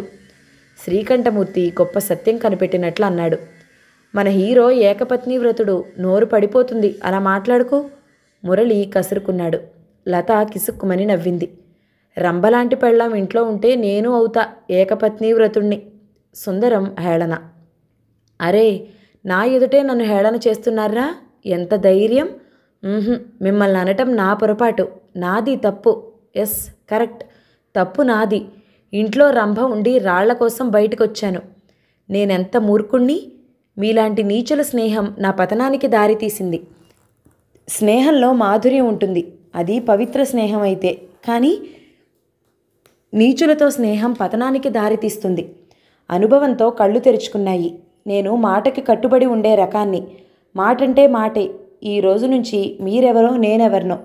ఈ ఇంటి గుమ్మం తొక్కను. ఈ ఇల్లే కాదు, ఇలాంటి మనుషులుండే ఏ ఇంటి గుమ్మము తొక్కను, స్నేహము చేయను. ఆవేశంతో అని వెనుతిరిగాడు శ్రీపతి. పాపం, సినిమాలు తెగ చూసినట్లున్నాడు. డైలాగులు కంటతా వచ్చేశాయి. వాడు రంభ వద్దకెళితే మనం ఊర్వశి వద్దకెళదాం. వెనక నుంచి హేళనగా అంటున్న స్నేహితుల మాటలు వినిపిస్తూనే ఉన్నాయి. పారిపోయి వచ్చినట్లు సుందరం ఇంట్లో నుంచి బయటపడ్డాడు శ్రీపతి. దోవలో శ్రీపతి రిక్షా పిలిచాడు. రిక్షా అబ్బి అడిగినంతా ఇచ్చి ఇంటికి బయలుదేరాడు. ముడుచుకుని రిక్షాలో ఓ పక్కగా ఒదిగి కూర్చుని దోవ పొడుగునా ఆలోచిస్తూనే ఉన్నాడు శ్రీపతి. బావమరిది కృష్ణ జోకుగా ఓ కథ చెబుతూ ఉండేవాడు. కాబోయే మామగారు అల్లుడిగా చేసుకోబోతున్న అతన్ని అడిగాడట, అబ్బాయి నీకే అలవాట్లు లేవా అని. వెంటనే అతగాడు, అలవాట్లంటూ రోజూ లేవు మామగారు, పేకాటడానికి డబ్బులు కావాల్సి వస్తే అప్పు చేస్తాను, పేకాటలో గెలిస్తే హుషారుగా మద్యం ఓ చుక్క పుచ్చుకుంటాను. అది ఆ చుక్క కూడా దొరుకుతుందని తెలిసినప్పుడే అన్నాడుట. అలాగే తనకి ఏ అలవాట్లు లేవు. సిగరెట్లు తాగడు. 1-2 సార్లు తాగడానికి ప్రయత్నిస్తే పొగ గొంతులోకి పోయి ఉక్కిరిబిక్కిరయ్యి కంఠనాళాలు బద్దలయ్యేటట్లు దగ్గొచ్చింది. అంతటితో దానికి ఫుల్ స్టాప్. సుందరం బలవంతం మీద ఒక్కటంటే ఒక్క పెగ్గు పుచ్చుకున్నాడు. గొంతు మండటం తప్ప ఫలితం కనిపించలేదు. నిషాలో స్వర్గం కనిపిస్తుందని మరో 4 పెగ్గులు బలవంతాన తాగించాడు సుందరం. స్వర్గం కనపడటం అటుంచి నిషా కూడా ఎక్కలేదు. ఫలితం కడుపులో ఉన్నదంతా బొళ్ళున వాంతు రూపంలో బయటికి వచ్చింది. సిగరెట్లు, బ్రాందీ బలవంతాన తీసుకున్నా తన శరీరంపై వాటి ప్రభావం వికటంగా ఉంటుంది కాబట్టి మళ్ళీ వాటిని ముట్టలేదు. కార్డ్స్ ఆడటం రాదు, దానిపై మోజు లేదు. అలవాటంటూ అయింది. మధ్య మధ్య సుందరం పార్టీ చేస్తూ పిలవటం, దానికి తాను హాజరయ్యి లతతోనూ రాణులతోనూ రమణులతోనూ కలిసి రాచక్రీడలు జరపటం. అది 4 మగవాళ్లకు ఓ ఆడదానితో రాత్రంతా గడపటం. వింతగా విడ్డూరంగా అసహ్యంగా తలచిన తనని సుందరం మిత్రులతో ఓ ఇంటికి తీసుకెళ్లాడు. అక్కడ తమ బోటి ఖరీదైన పెద్ద మనుషులు కొందరు కుర్చీల్లో ఆసీనులయ్యున్నారు. హాలులో మిణుకు మిణుకు అంటూ ఒక్కటే లైటు వెలుగుతోంది. ఆ హాలులో సమావేశం అంతా గందరగోళంగా ఉంది. నోరు తెరిచి అడగబోతే, చూడు మాట్లాడకు అంటూ సుందరం నోరు నొక్కేశాడు. 10 నిమిషాల తర్వాత ఫిలిం చిన్న తెరపై పడింది. కనీ విని ఎరగని దృశ్యాలు, నరాలను నలిపి పిండి పారేసే భాగాలు తను చూస్తున్నది. బ్లూ ఫిలిం అని ఆ తర్వాత తెలిసింది. 40 నిమిషాలలో షో అయిపోయింది. ఆ వేడిలో సుందరం పార్టీతో కలిసి మొదటిసారి పరాయి ఆడపిల్ల ఒంటిపై చెయ్యేశాడు. అది మటుకు వెగటు కలగలేదు. అలవాటైంది. ఖుషీగా కూడా ఉంది. శకుంతల కాపురానికొచ్చి ఇన్నేళ్లైనా తన చూపుల్లో చూపులు కలపదు. దగ్గరకు తీసుకోగానే కనురెప్పలు సిగ్గుతో బరువుగా వాలిపోతాయి. పగలు ఇన్ని మాటలు చెప్తావు, కోప్పడతావు, కోపంలో తీక్షణంగా చూస్తావు. దగ్గరకు తీసుకున్నప్పుడు కవ్వింపుగా మాటని కళ్ళలోకి చూస్తే ఏం పోయింది? తొలిరేయి వధువులా సిగ్గుతో ముడుచుకుపోతావు. ఎప్పటికి పోతుందో ఈ సిగ్గు? నీకు సిగ్గు అంటే నేనేం వెలియాలని కాదు, కళ్ళతో రప్పించి చూపుల గారడిలో పడేసి మాటల మెస్మరిజం చేయటానికి. అన్నీ చిలిపి కోరికలే. ఆడదానికి సిగ్గే భూషణం అనేది. పరాయి ఆడదాని పట్ల ఆమె చూపులు వక్రంగా ఉండవు. చెడు తలంపు కలగదు. శకుంతల అన్ని విధాలా తన్ను సంతోషపెడుతుంది, తృప్తిపరుస్తుంది. అయినా సుందరం పిలవంగానే తను హాజరు కావాల్సిందే. నిజం చెప్పాలంటే అదో థ్రిల్, వెరైటీలో ఆకర్షణ ఉంది. తను లొంగిపోయాడు. శకుంతల ఇలాంటి పని చేస్తే తను క్షమించేవాడా? ఇప్పుడు శకుంతల ముందు అంతా నిజం చెప్పి శకుంతల తనకి ఏ శిక్ష విధించినా సంతోషంగా స్వీకరించాలి. మరోసారి ఆ గుమ్మం తొక్కనని ప్రమాణం చెయ్యాలి. తను ఆ మాట నిలబెట్టుకోవాలి. మాట నిలబెట్టుకోగల శక్తి తనకుంది. ఆ ఈడియట్ సుందరంగాడు శకుని. శ్రీపతి ఆలోచనకు సడన్గా బ్రేక్ పడింది. రిక్షా చటుక్కున ఆగిన కుదుపుకి, రిక్షావాడి మాటలకి. ఏంటి సామి, వీధి శివరంటూ వచ్చేశాను, ఇల్లేదో సెపరేటీ. 10 ఇళ్ళు దాటి ముందుకు వచ్చినట్లు గ్రహించాడు శ్రీపతి. చూసుకోలేదు, ముందుకొచ్చేసాం, వెనక్కు పద అన్నాడు. బాగానే ఉంది, ఇలాంటి బేరం అయితే మా సావుకే అని గొణుగుతూ శ్రీపతి ఇంటి ముందు ఆపాడు. వెనక్కి తీసుకొచ్చి రిక్షాని. శ్రీపతి రిక్షా దిగి బేరమాడిన దానికన్నా మరో పావళా ఎక్కువ రిక్షా అబ్బి చేతిలో పెట్టాడు. ఇలాంటి బేరం ఇంత మంచివాళ్ళు 100కోసారి ఎక్కుతారు నా రిక్షాలో. ధర్మప్రభువులు కలకాలం సుఖంగా ఉండాలి. డబ్బులు చేతిలో పడంగానే ఇందాక తానన్నది మర్చిపోయాడు రిక్షా అబ్బి. శ్రీపతి హుషారుగా ఇంట్లో అడుగుపెట్టాడు. ఇల్లంతా చీకటి. చిన్న లైట్ కూడా వెలగటం లేదు. సరాసరి బెడ్రూమ్లో అడుగుపెట్టి స్విచ్ నొక్కాడు. లైటు వెలిగి గదంతా వెలుగు ఆక్రమించుకుంది. శకుంతల మంచం మీద అటు తిరిగి పడుకుని ఉంది. అదేంటి శకు, ఇంటి తలుపులు బార్లా తీసిపెట్టావు, లైటు వేయలేదు? శకుంతల దగ్గరకొస్తూ అడిగాడు శ్రీపతి. శకుంతల ఇటు తిరిగి గడియారం వైపు చూసింది. శ్రీపతి వెళ్ళి రావటం గంటన్నరలో జరిగింది. ఎప్పటిలా అర్ధరాత్రికో తెల్లవారుజాముకో తిరిగి రాలేదు. అదేం అప్పుడే వచ్చేశారు? పార్టీకి ఏ ఆడది దొరకలేదా? నిష్ఠూరంగా అంది శకుంతల. మంచం మీద నుంచి లేవబోతున్న శకుంతల భుజం మీద చేతులు వేసి బలవంతాన కూర్చోపెట్టాడు శ్రీపతి. ఇవాళ జరిగిందే కాక సుందరం స్నేహం నుంచి తను చేసుకోబోయిన అలవాట్లు, వాటికి తన శరీరమే ఎదురు తిరగటం, ఈ విషయంలో పతనం కావటం పొల్లు పోకుండా అంతా చెప్పి, శకు, తప్పు మగవాడు చేసినా ఆడది చేసినా ఒకటే, ఏదీ దాచకుండా చెప్పాను. ఎటువంటి శిక్ష విధించినా సంతోషంగా స్వీకరిస్తాను. నా గుణం నీకు తెలుసు. మాటంటే మాటే. మరోసారి ఏ ఆడదాని శరీరం మీద చేయి వేయను. నీ మీద ప్రమాణం చేసి చెప్తున్నాను. శ్రీపతి శకుంతల తలపై చేయి పెట్టి అన్నాడు. శ్రీపతి అబద్ధాలాడడు. ఆడవలసిన పరిస్థితే వస్తే మాట తప్పిస్తాడు, అంతే. ఈ విషయం బాగా తెలుసు శకుంతలకు. ఆడిన మాట తప్పడని తెలుసు. అయినా అనుమానంగా చూస్తూ, మీరు మారాను అన్నది నమ్మమంటారా అంది. అది నాపై నీకున్న నమ్మకాన్ని బట్టి ఉంటుంది. అంటే నమ్మకం అనేది ఎవరికి వారికి కలగాలి. అది స్థిరంగా ఉంటుంది. కల్లబుల్లి మాటలు చెప్పి బలవంతాన ఒప్పించేది అలాగే ఉంటుంది అనుమానాస్పదంగా. కాసేపు ఆగి, మీరు ఇహపైన నే చెప్పినట్లు వినాలి అంది శకుంతల. అవశ్యం, విన్నవించు. ఏం చెయ్యాలో? కృష్ణలో మునగనా, గంగలో దూకనా? రెండూ వద్దు. అమ్మ దగ్గర నుంచి మధ్యాహ్నం లెటర్ వచ్చింది. మరి ఆఫీస్ నుంచి రాగానే నాతో చెప్పలేదు? ఏది? ఆఫీస్ నుంచి వస్తూనే రాణి వద్దకు బయలుదేరే కంగారులో ఉంటిరి. రాణి అన్నమాట నొక్కి పలుకుతూ అంది శకుంతల. సారీ, చూసావా, ఆ మాటే మర్చిపోయాను. అన్నమాట నిలబెట్టుకోవటం అప్పుడే మొదలైంది నాలో. ఎవరిని వాళ్ళు మెచ్చుకుంటూ తనని గురించి ఎదుటి వాళ్లకు చెప్తే వినేవాళ్లకు వెగటుగా ఉంటుంది. శ్రీపతి మళ్ళీ నోరు విప్పలేదు. లెటర్ తీసుకువచ్చి శ్రీపతి చేతిలో పెట్టింది శకుంతల. లెటర్ శాంతం చదవటం చూసి అంది. అమ్మ రాసింది చదివారుగా. అన్ని కాగితాలలో తిరిగొచ్చిన కథలా లెటర్ ఉంటే ముందు కంగారు పడ్డాను. మొత్తం చదివిన తర్వాత కానీ స్థిమితపడలేకపోయాను. నాన్నగారు వచ్చి జరిగిన దానికి ఎంతో బాధపడుతున్నారట. జరుగుతున్నప్పుడు ఏ బాధ ఉండదు. జరిగిన తర్వాత పరిణామం సరిగా ఉండకపోతే పెద్ద బాధగా ఉంటుంది. అమ్మ ఏ పని చేసినా సరే ఆయన నిర్ణయం తీసుకునే చేస్తుంది. నాన్నగారు రావటమే ఓ తమాషా అన్నట్టు పండక్కి పిలవడానికి కృష్ణ వస్తున్నాడు. పండక్కి వారం రోజులు ముందుగా వెళదామా అని అడగకు. వెళ్ళాలి. ఆఫీస్కి సెలవు పెట్టండి అని ఆజ్ఞాపించు. మీ నాన్నగారు రావటం విచిత్రంగా ఉంది. మీరు మారటం నాకు చిత్రంగానే ఉంది. వాళ్ల మాటలు వినకపోతే నన్ను మార్చడం నీ తరం అయ్యేది కాదేమో శకు. నిన్ను ఇష్టం వచ్చినట్లు అంటుంటే నా మనసు తూట్లు పడింది. నేను ఆడిన మాట తప్పనని తెలుసు కదా. అలాంటి చోట్లకు రానని, ఆ గుమ్మం తొక్కనని ప్రతిజ్ఞ చేసొచ్చాను. నీ మీద ప్రమాణం చేశాను. నా కంఠంలో ప్రాణం ఉండగా ఆడిన మాట తప్పను. శ్రీపతి ఆవేశంగా అన్నాడు. గడియారం ఠంగ్ మని అరగంట కొట్టింది. గంట కొట్టింది. మార్చారా అంది ఆనందంతో శకుంతల.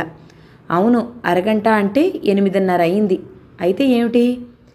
మీరు ఆడిన మాట తప్పరు, మొండి మనిషి అను తన సాక్ష్యం ఇచ్చింది. తృప్తిగా శ్రీపతి వైపు చూస్తూ అంది శకుంతల.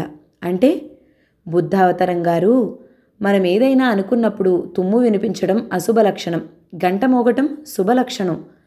మంచం మీద నుంచి లేచి వంటగదికేసి బయలుదేరుతూ అంది శకుంతల. శకుంతలను చూస్తూ అనుకున్నాడు శ్రీపతి. మగవాడి తప్పు ఆడది క్షమించినంత తొందరగా ఆడదాని తప్పు మగవాడు క్షమించడు.